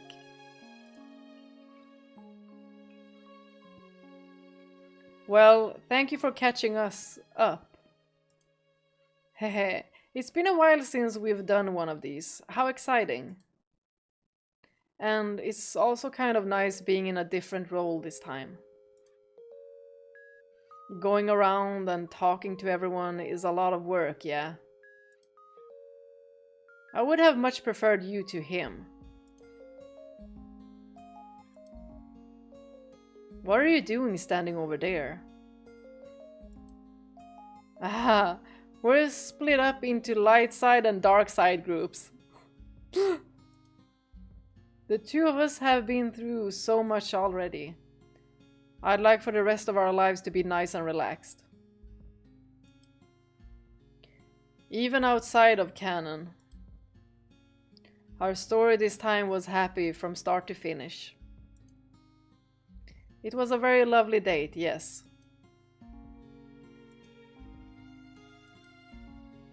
Three seconds till Jackie's gasket blows. 3, 2, 1!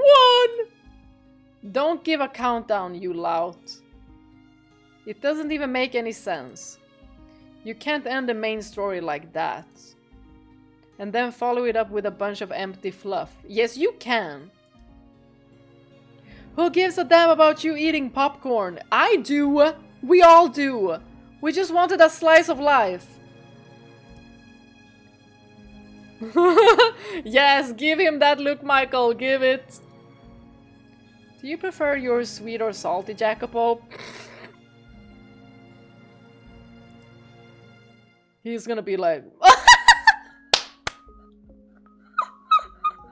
I imagined him being like, salty. And that's exactly how he looks. You are what you eat. That said, I do agree that such a light-hearted, relaxed story feels out of place in the same package as Requiem. However, what? It's entirely your fault Giselle had to spend a millennium as the maid.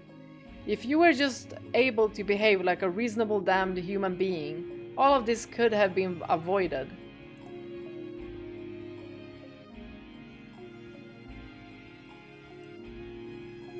Everyone gets a chance to lay the smackdown on Jackie here. It was a long, long time ago though.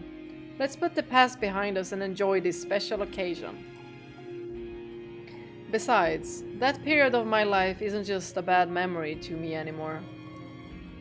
Sure, it was hard to get through. But I wouldn't be here with Michael as happy as I am if it wasn't for that. All's well that ends well. The main game may have had a good ending, but Requiem most certainly did not. Alright, let's talk about something else. I'm gonna die of an ulcer at this rate.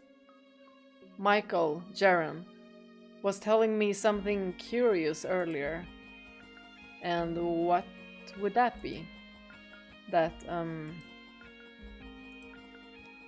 you're, well, how should I put it? Just spit it out. You're giving me the creeps. That you're physically only partly a man.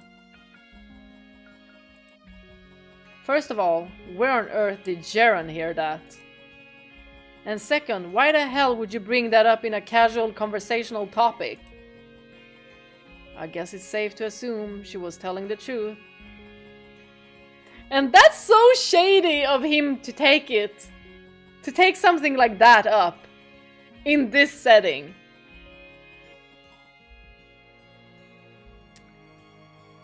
You need a kick to the balls. I'm sorry, Snowy. I never mean to hurt anyone. Yeah, I know, Ceren. Because Ceren didn't see anything wrong with it. Or anything weird with it. But she frequently does, because her head's as empty as Jacopo's heart. Also, is Snowy referring to me? Cute nickname, isn't it?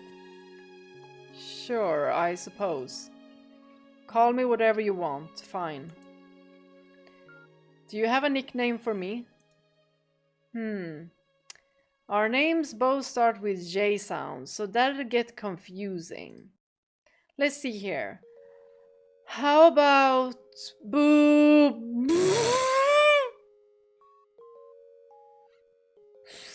Was she about to call her boobies? Was she about to call her boobies? Look at this. Let's see here. How about Boo? Don't you dare finish that word. Okay, Ellie it is.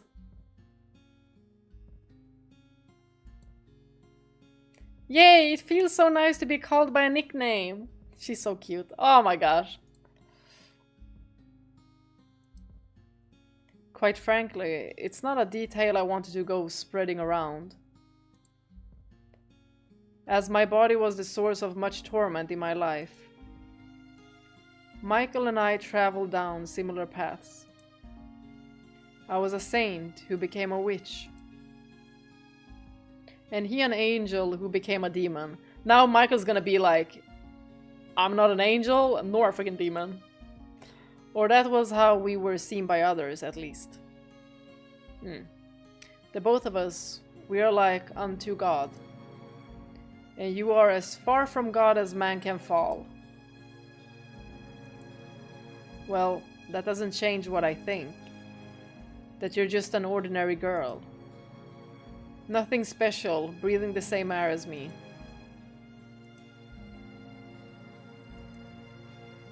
While I was the one who helped her turn back from a witch in the main game. You should offer her your hand next time. If there is a next time. And don't let go. I've made it perfectly clear I have no intention of our souls crossing paths ever again. And he's already said his goodbyes as well. However insignificant the chance may be, it's human nature to want to root for it to happen. One such improbability was the last scene of our story in this game. We managed to reunite, so I'm sure everyone else will too. If by some cruel twist of fate I am to cross paths with him again, I will still never forgive him. I don't expect you to. In any event, didn't the author say somewhere I was supposed to reincarnate into a butterfly or a cat or something similar? Ideas come and go. Consider that yet another of many possibilities. That would have been a much crueler twist of fate than anything. Requiem was already much darker than I had anticipated. All I had seen before this was bits and pieces of his past. It's hard not to pity him for the way everything crumbled down around him in his younger days. And I didn't know how the ending played out either. I always assumed he had just kept his feelings to himself and let Morgana die. So I was surprised when he actually told her at the end. Of course, he waited far too long and none of it got through to her. What's the matter, Snowy? You're staring off into space. It's nothing. In any event, good luck to you. Oh, they couldn't hear his thoughts. I don't need your damn well wishes. Very well then. It'd be amazing if we could meet up in the present day too, Morgs. I bet we'd be right about the same age. Maybe in secondary school together. We could even be in the same class. That'd be great. I would drop out the first day. Aw, why do you have to be like that, Morgs? You never stop talking. Then I'll try to talk less. But I really want to be your friend again, Morgs. And there's all sorts of stuff we could do together, like go shopping for cute clothes. And because I'm such a big doof, my grades would be terrible, and you could help me study for tests and stuff. Oh, and then Francois could be our teacher, and it'd be perfect. Ew. No, get him the frick away. A perfect nightmare. I expect that class would show up on the news within the first month. We seem to have gotten off track. May I ask why you're asking about what's between my legs? I just thought I might have to be more careful with my words, if it was true. Are you even capable of choosing your words? Rude ass Jacopo! Oh, for the love of God. Your tongue's gotten much sharper, Michael. I have had 1,000 years to work on it. Now you don't need to get weird or walk on eggshells. I'm a man, and that's all there is to it. My being intersex does not change who I know myself to be. And this body is no longer a cause of fear or anxiety. I have made peace with who I am, and you should too. Very well. It seems prying was not required. I will continue to treat you the same as I always have. Please do. You know, while I'm not at all fond of your high and mighty act, that was actually moderately decent of you. You're much more agreeable like this, and far less grating to speak with as well. Lord / businessman Jacopo is a massive riot, though. Never once have I tried to get a laugh out of someone. Oh yeah, Jacopo, in your description on the main game's website, it said you will readily toss aside anything to achieve your goals. Well, that was right.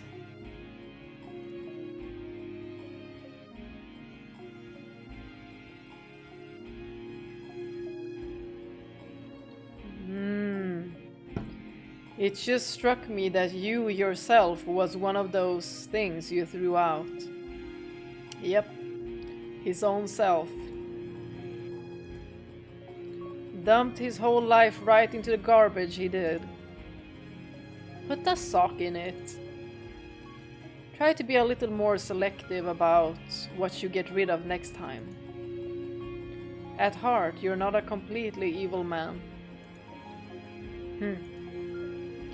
So back to the previous topic, Snowy. You said your body's the same in this life as before. That's correct. I used my wish at the end of the main game to reunite with Giselle. But I have no misgivings about my body anymore.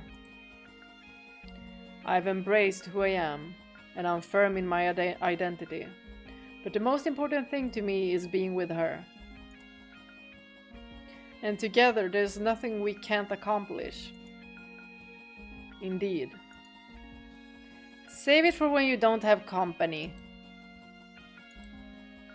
Well, I hope you have a fulfilling life. What? What? What? Why are you all giving me that look? Can you blame us? No one expected to hear those words coming out of your mouth. The sky's going to fall tomorrow. Did you eat something you shouldn't have? Every time I try to say something nice, this always happens. Ahaha! With that and Morgana, we've now got double blessings. We're unstoppable. We have a long, happy life ahead of us. Well, it's about time we hopped on back to our own time period. Yes, you two go on home. I live here now, in between the two of them. It's the perfect fit for me, in every sense of the word.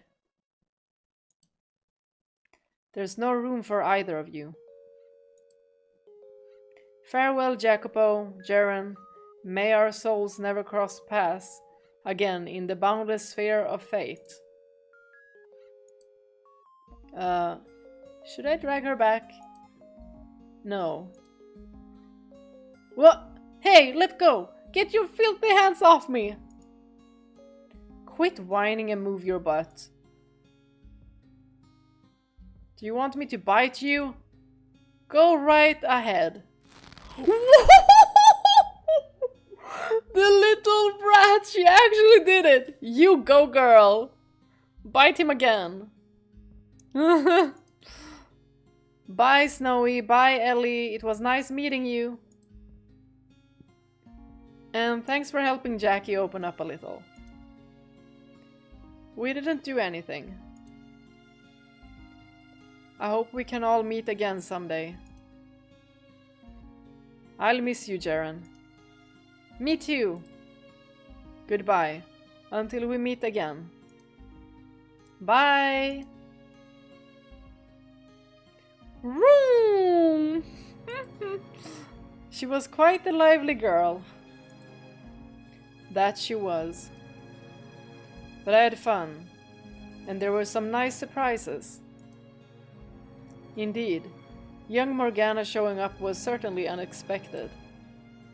Plus Jacopo being unusually open and Ceren being this bright ball of energy were both wonderful. But the best part of all was definitely getting to see you smiling so much with everyone else, Michael. Oh, you don't need to worry so much about me anymore, Giselle. Oh, cuties. No! I thought we were gonna jump to Mell or something! Whoa, where did space-time distortion take us this time? Get your hands off me already, or I'm going to curse your soul for all eternity. Hmm? I thought you said you would have nothing to do with me anymore, including no curses. Why are you suddenly back on your high horse? More like, I'm back on my game. Please, just let this be over. Just because we're currently outside of canon doesn't mean I'm going to ignore anything you did in canon. All the pain and misery you caused me is still real. No amount of joking will ever make it go away. You're an irredeemable monster. I know. I just hope that one day I can help make it so the good memories far outnumber the bad. I know you said we won't ever cross paths again, but I still want to atone for what I did to you. To you. And the other half of your soul. That's all I want. Your efforts will all be in vain. Maybe, but I'll deal with that when I come to it. Mell! Yay! Mell! I hate to interrupt this really serious conversation, but how long are we going to have to wait here off to the side? Just, Yukimasa, you can stay behind. Hey look, it's the boy formerly known as Mell! What? Then who am I now? And who the heck are you? I'm Francois's pet! Hey, don't use that name, you buffoon. You think you're talking about me? What? You mean the man standing right there? Jean-Francois Barnier? Though he's a bit younger than I remember. I knew you were a creep, but now you're making people into pets? You've hit rock bottom. Yeah, look at Mell. Wow, he's not amused. He's like, wow, you shitty. You want another taste of my fist, huh, punk? Oh, if you as much as touch him, I'ma jump into this game, breaking the wall, and then you be on the floor. For the record, I am not the man she calls Francois. I won't get into the details, but I just had to assume his name. Sure, whatever you say. Wait, hold on a second. Maybe I'm just imagining it, but you, Barnier, or whatever your name is, don't seem like as much of a stuck-up jerk as I remember. He caught on. Quickly, too. The boy formerly known as Mell is starting to freak out. Stop that, I'm not formally known as anything. Ah, it's the Saintess! Nellie! Oh my gosh, I can't believe this! She's so tiny! A mini Saintess, she's adorable! And remember that Nellie was actually taller than Morgana. Would you please stop shouting in my ear? You're going to make me go deaf.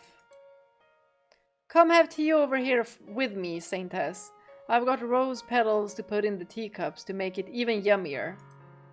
Well, and there's also cake loaded with sugar.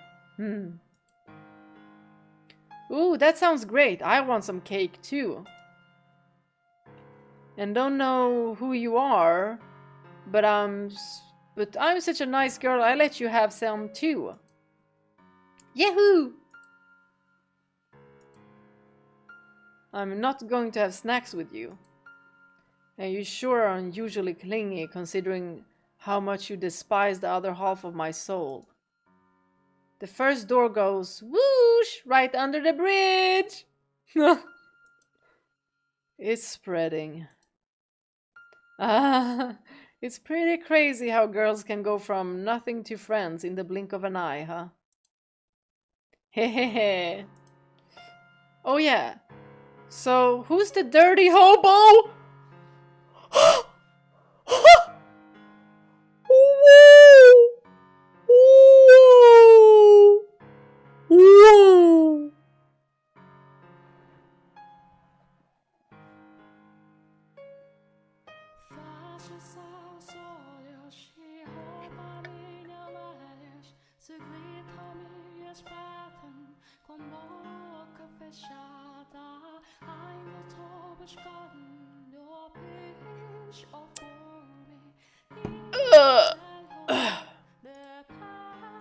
I don't look that bad. No, in fact, you don't. Every boy other than my first and second brothers is gross by default. So you'll have to try a lot harder than that.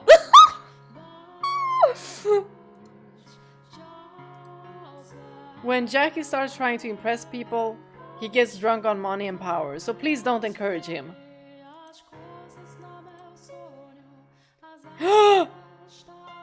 It got quite lively in here while we were away. Is Pauline with you? Yay, Pauline! Hey guys, it's been forever. Haven't seen you in... Well, I haven't seen two of you before at all. Oh, y'all, we're safe. Pauline is here. I swear, every last one of you has the same reaction. He says he's the Lord, and that due to plot contrivances, he's younger than when we knew him.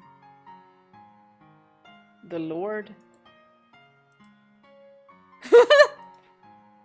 It's not that hard to make the connection, is it? The Lord was more purple, I thought. Don't associate people with their clothes! Use their faces, you brain-dead feral dog! I'm beginning to wonder if Yuki would be able to tell the difference between you and Francois, even if he wasn't nutso. Oh, also, where's my second brother and the maid? Didn't they come with you? They're busy flirting with each other in the present day. Aw, that's no fair. I want to see the present day too. If you wish hard enough, maybe you will end up there. There's tons of different cakes to choose from too. Let's go to the Cheesecake Factory! I want to go too. Oh! Yukimasa is gonna be like, I'll take you there. But I've put on some weight recently, and I'm trying to shake it off. Then shake it off! I don't want him to abandon me because I'm not to his liking. Yeah, Yukimasa not gonna think about that. He's very simple-minded.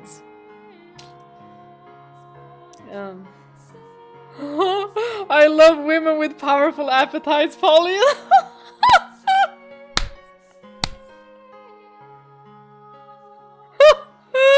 Yeah, Yukimasa, let's go!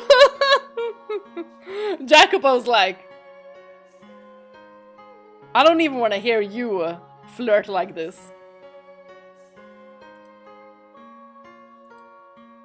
Then Cheesecake Factory, here I come! Well, one good point to Yukimasa. Hooray! We can all go together! I can't even bring myself to make a jab about how he always says exactly what she wants to hear. Let him! You'll come with us too, won't you, my dearest Mell? What, me? I don't know. I'd feel really awkward being the only guy with a bunch of girls. There's going to be so many of them there. If you want to fit in better, you can just dress up like a girl. That's a good idea. Why is that the first thing your mind jumps to? I I think you'd look dashing as a girl, dearest Mell. I think so too.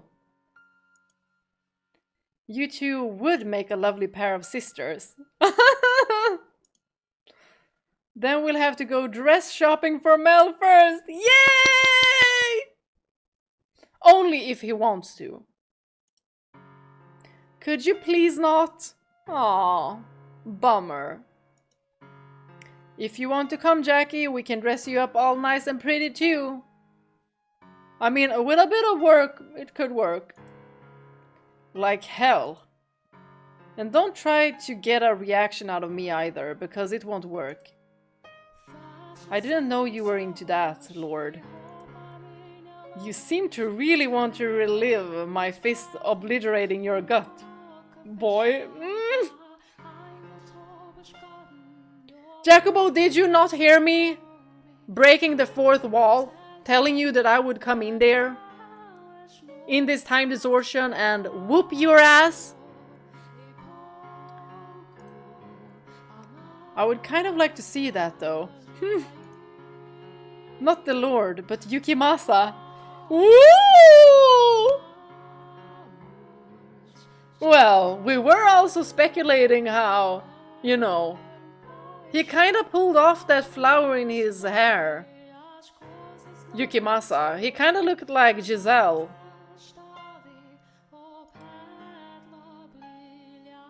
He's like, I'll do it. If you want to. Or Pauline. If that is what you truly desire of me. Okay. 2 points to Yukimasa for even considering it. You are allowed to say no, you realize. If we're only here to faff about like fools, then I will be taking my leave. You're just looking for an excuse to bail, aren't you? You seem really prickly and not in a very good mood, Saintess. More so than usual, I mean. That shouldn't be any surprise when the most upsetting man in the world is still in my line of sight. I don't think there's much for us to talk about this time, really. Yeah, what the heck? I barely got any screen time in this game. I'm calling my lawyer. And I look even more pathetic after this. No, you're even more lovely. You're only useful if you've got Snowy to nudge you in the right direction. Boy formerly known as Mell. I'm not... Oh, never mind. It's not worth it. I too lost a few points with this story. You lost? Well, Requiem, yes, you lost. But you gained 2 points now. Without that angel's help, the both of us end up villains. I actually feel like you might have gained some points. You were kinda more controlled here than in the main game. Very true. Hey, Yucky! Could you do your catchphrase for me? My... catchphrase? Pretend a violent goon just came crashing through the window, and you can do whatever you want to him. Uh-oh, we're about to see screaming. Shall I kill him?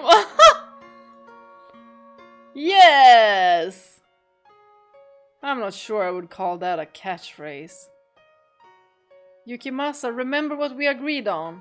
No more talking like that. No more. Of course, Pauline. I was merely acting for the girl. But was it though? I kinda love this dynamic. Oh, okay, that's a relief. I may need to curse the beast again. Anyway, he was a monster from start to finish. And everyone came into this knowing that, so I doubt public opinion is any worse than it already was. We even got to see his wicked smile more times than in the main game, if I'm counting right. Well, he's nothing if not consistent. Mm. Mm. Michael may have talked him into helping out, but he never actually felt shame or regret about what he'd done. The closest he gets to breaking free from that is in the second door. Maybe what we need to do is knock his memories out of him again.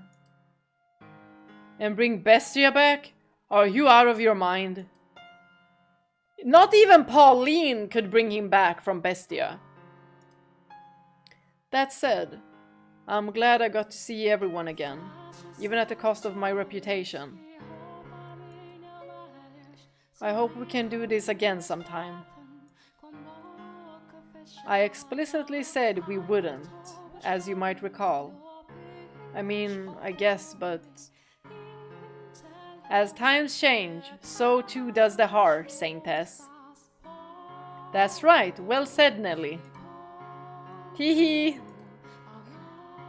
It'd be super sad. I'd be super sad if you ended Requiem in the same place as the main game. Besides, you need to come to the cheese factory with us. You're never going to... Cheesecake Factory. You're never going to stop talking about this place, are you?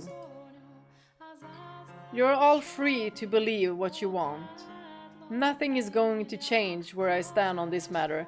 I was actually in Copenhagen at a place called Cheesecake Factory, and in fact they did have such good cheesecakes.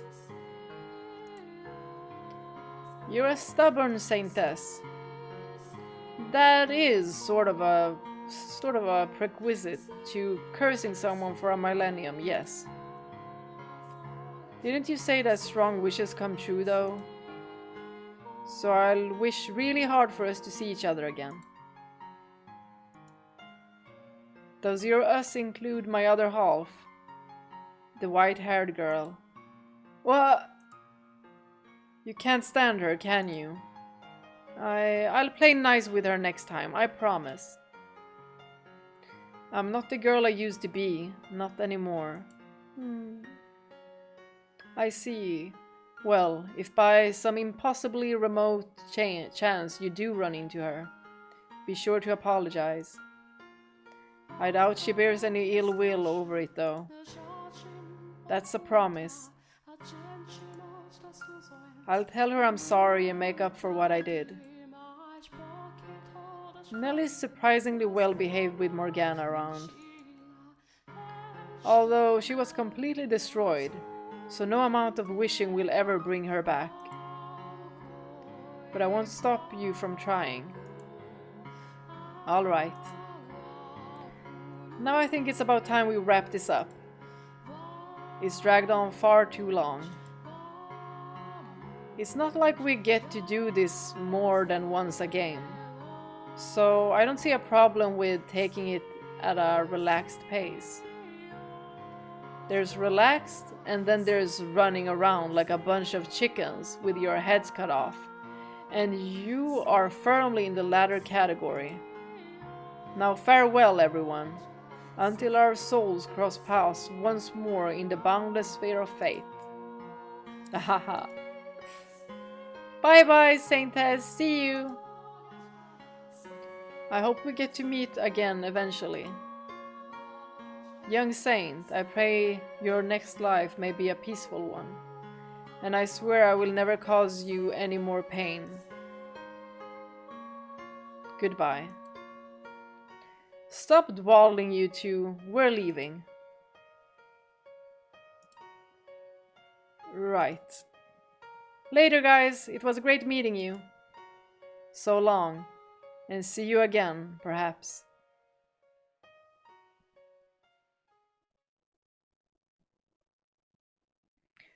A fitting place to end, I suppose. This always was the story of a cursed mansion.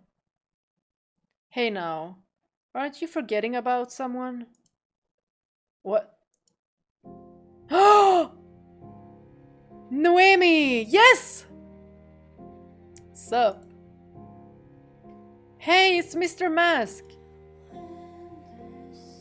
That's got to be your worst one yet, Ceren. Alright. I forgot your story was included in this too. Come on. How are you just gonna forget one of the best stories in the game? We've no idea what he looks like, but he sounds hot.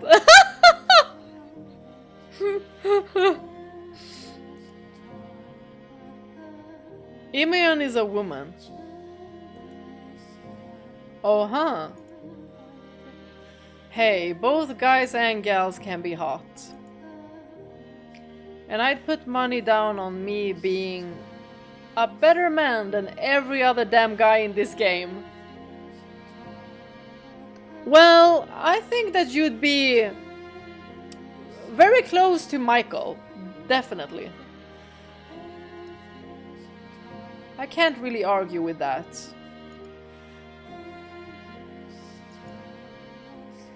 Who exactly is this anyway? Right back at ya, buddy. Who are you? The hero, he says. I have the strangest urge to kick those smug teeth in right now. And besides, wouldn't it make more sense for Michel to be here to go over my part?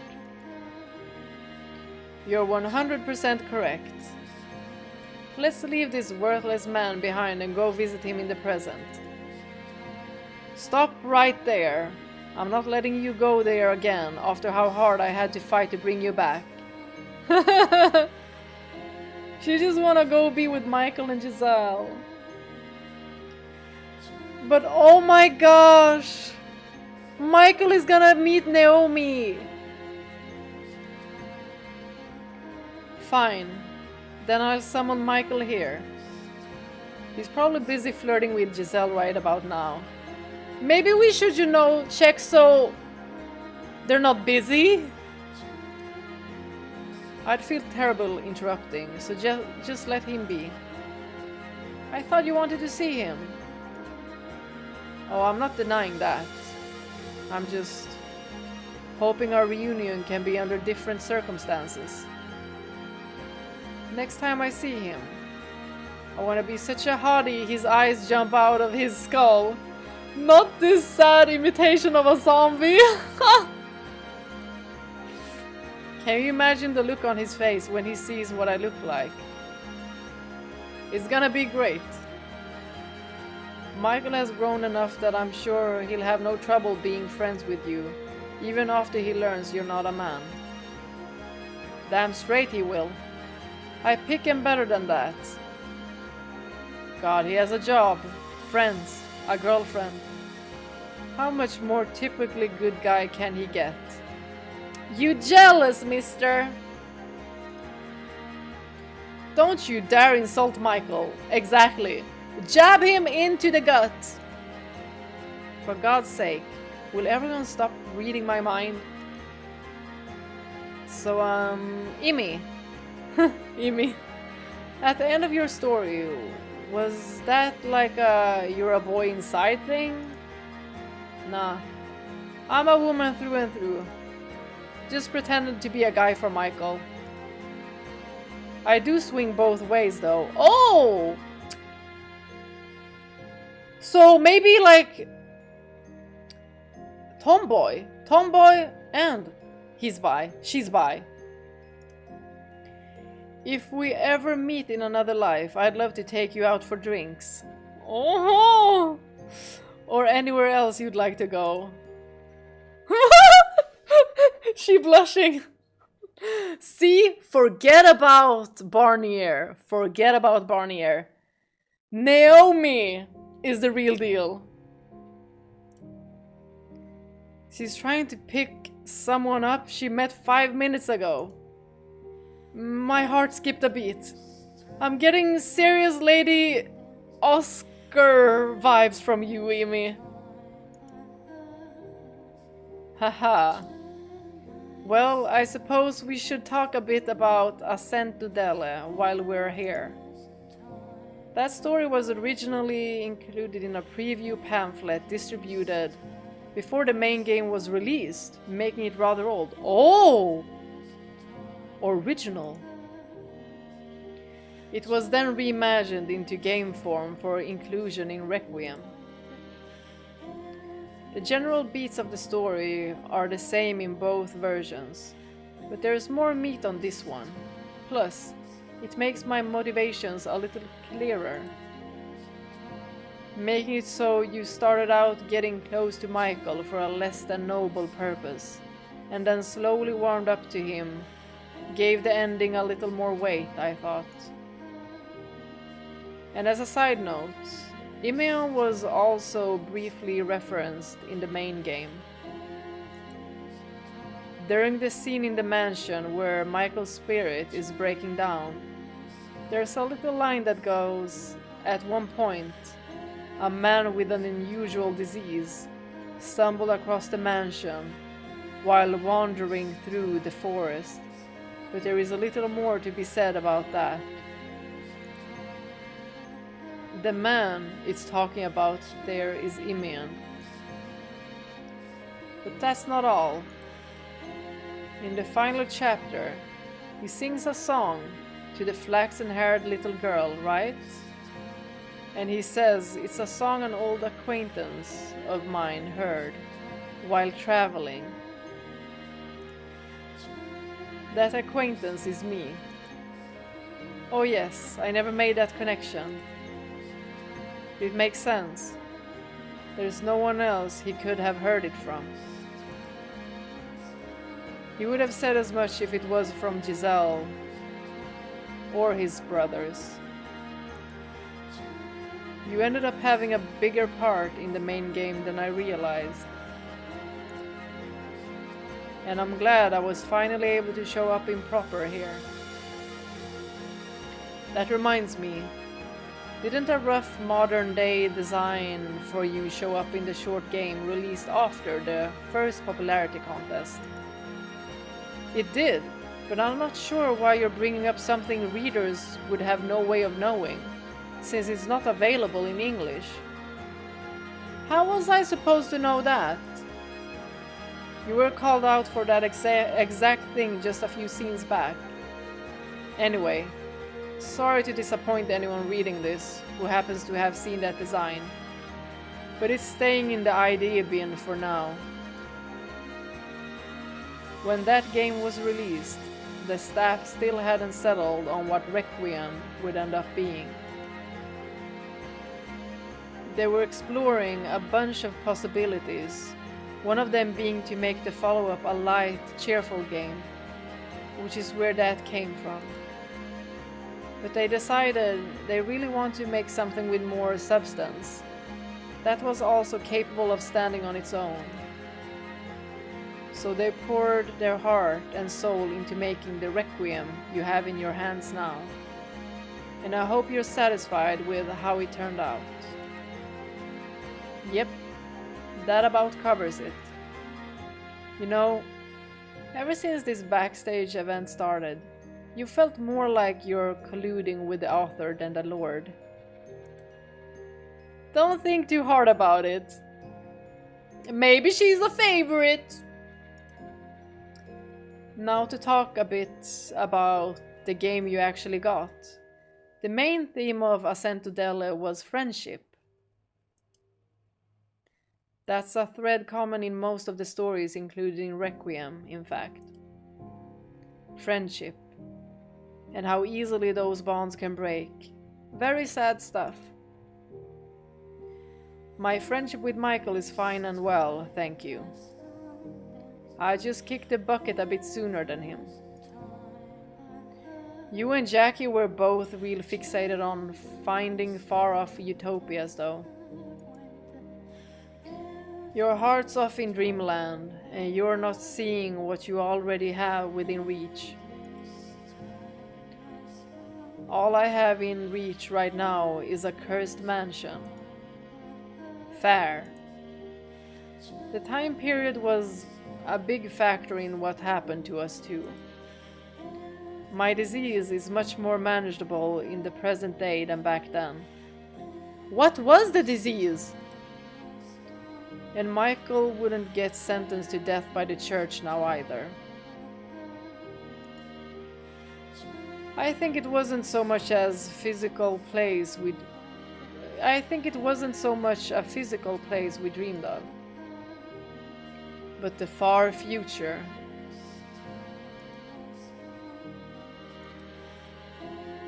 My eyes are leaking. Oh, I thought you couldn't feel hush up and read the room. Well, I had my spot in the limelight, so y'all should head back.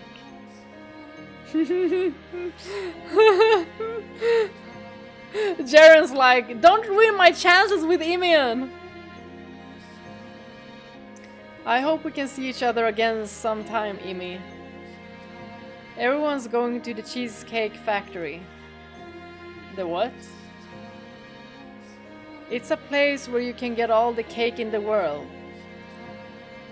Me and the other girls all decided we were going. Sounds like fun. Then I suppose I'll join you and the other girls. Can't wait to meet them. It's not that kind of buffet. Wasn't Imian also saying that she wished to be like surrounded by girls? Hey now, it's poor manners to read someone else's mind. Crude savages, the both of you. Let's be off then. Farewell, Noemi. Should our souls somehow cross paths once more in the boundless sphere of fate, I will consider acknowledging your existence. That's the first. What kind of goodbye is that? My gut tells me that was some kind of ridiculously backhanded compliment, but I ain't gonna push it. Later, gang. Goodbye. Bye!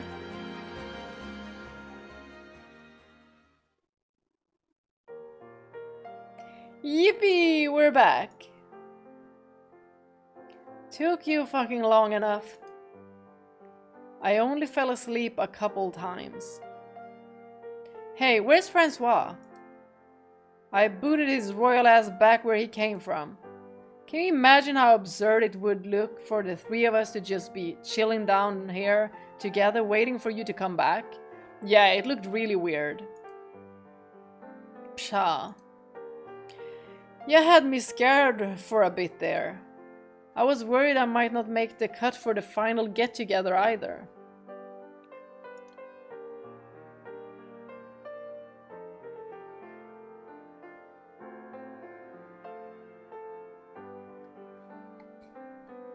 Why wouldn't you? You're one of the gang. I just feel really fucking bad about what I did, and don't think I deserve to be called that anymore. Oh, I didn't realize you were capable of feeling regret, Beefcake. You're the last person I want to hear anything about feelings from. Come on, Morgana. I'm staying right here. Get your little ass moving! I know you have complicated feelings about all this, and that I have absolutely no right to make you do anything. But this was still our story. So we should be there. Fine. The gang's all back together. Woo! And with this, our story is officially over. Thank you all so much for sticking around for it. Now some parting words from our heroine Morgs. What? It'd be weird for me to have the last word in your game.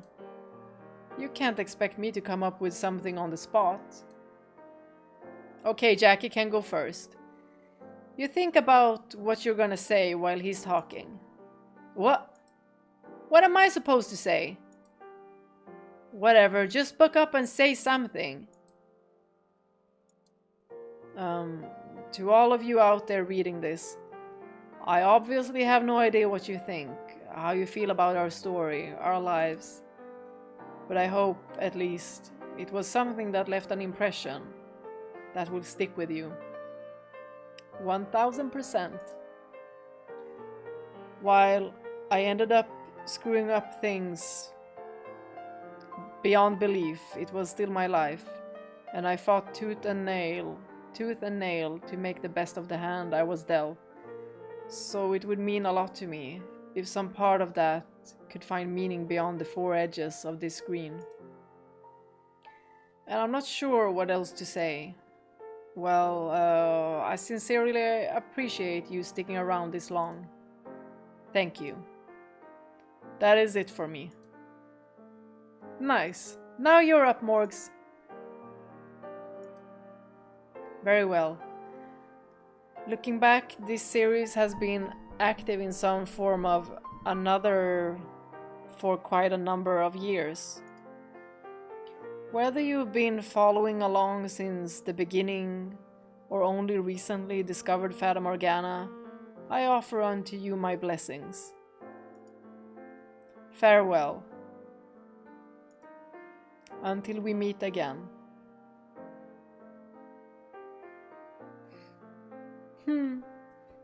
I imagined the blessing being for Aura. Okie dokie, everyone. Give me your biggest smile. Bye-bye!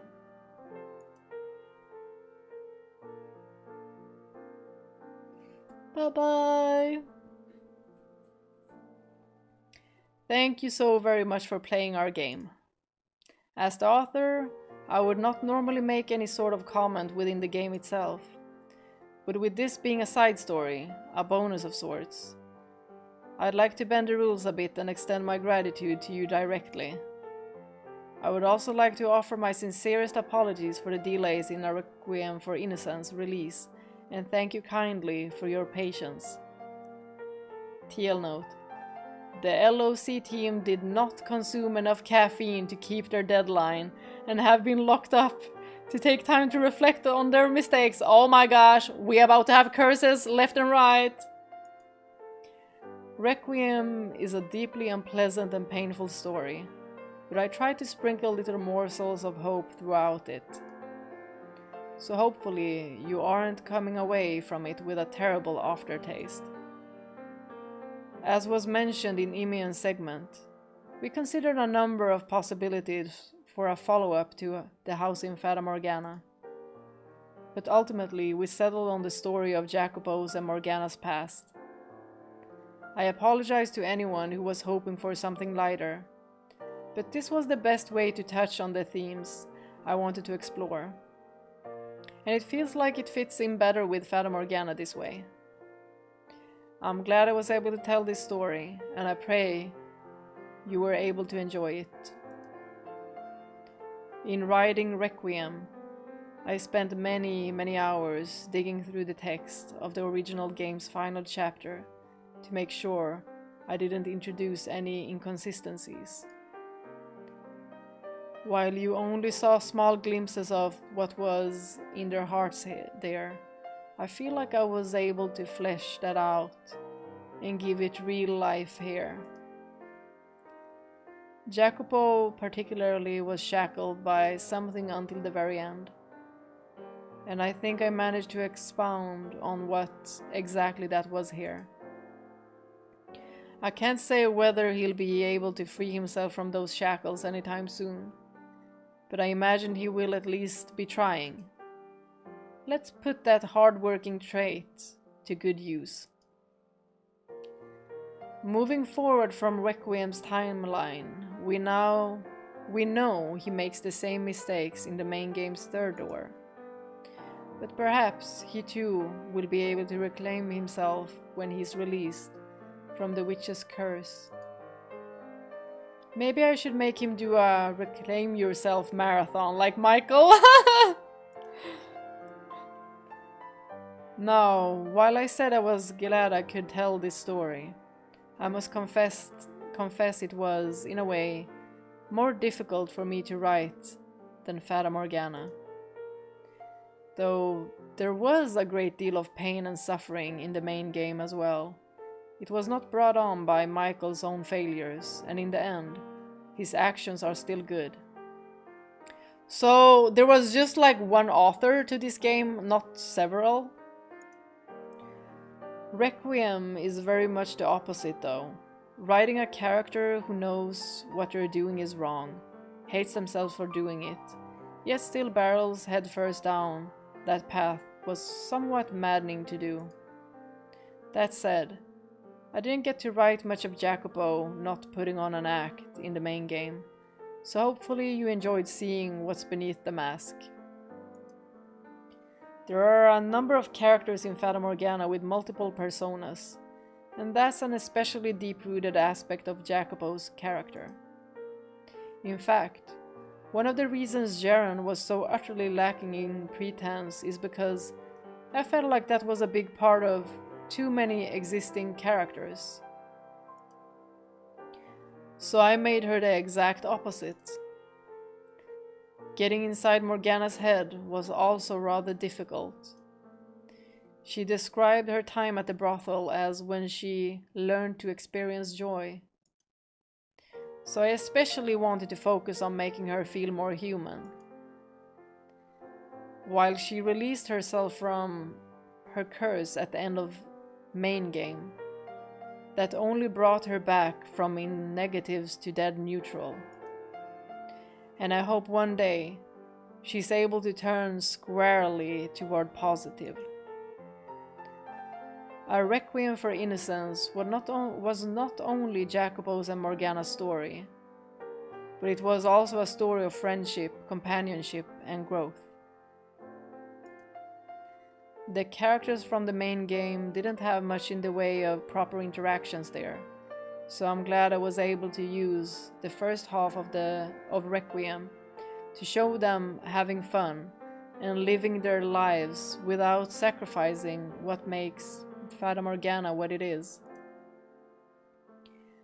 I'm especially fond of the midsummer festival scene and Jacopo carrying Morgana on his back under the sunrise. What were your favorite parts? I have too many. Well, I suppose it's time to draw the curtains for real. Thank you so very much for spending your time with me in the house in Fata Morgana. And I hope that one day we may cross paths again.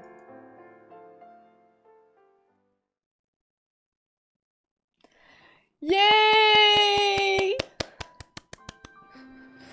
Oh, amazing. Did something appear? No, I'm just gonna look. Nothing. Art gallery. We got all of the photos. We did, didn't we? Oh my gosh, this one. Oh, this one breaks me. And then this one, and this one, and this one. Huh? Is there supposed to be, like, one here?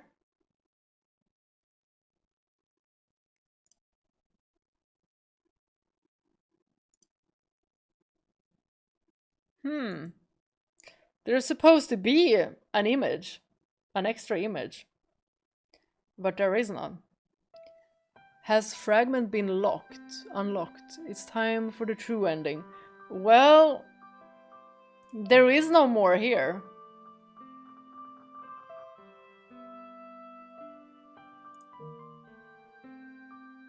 And it wasn't under gift either. Oh, hey, oh, here! Here it is! I found it! Oh. Let me just have some.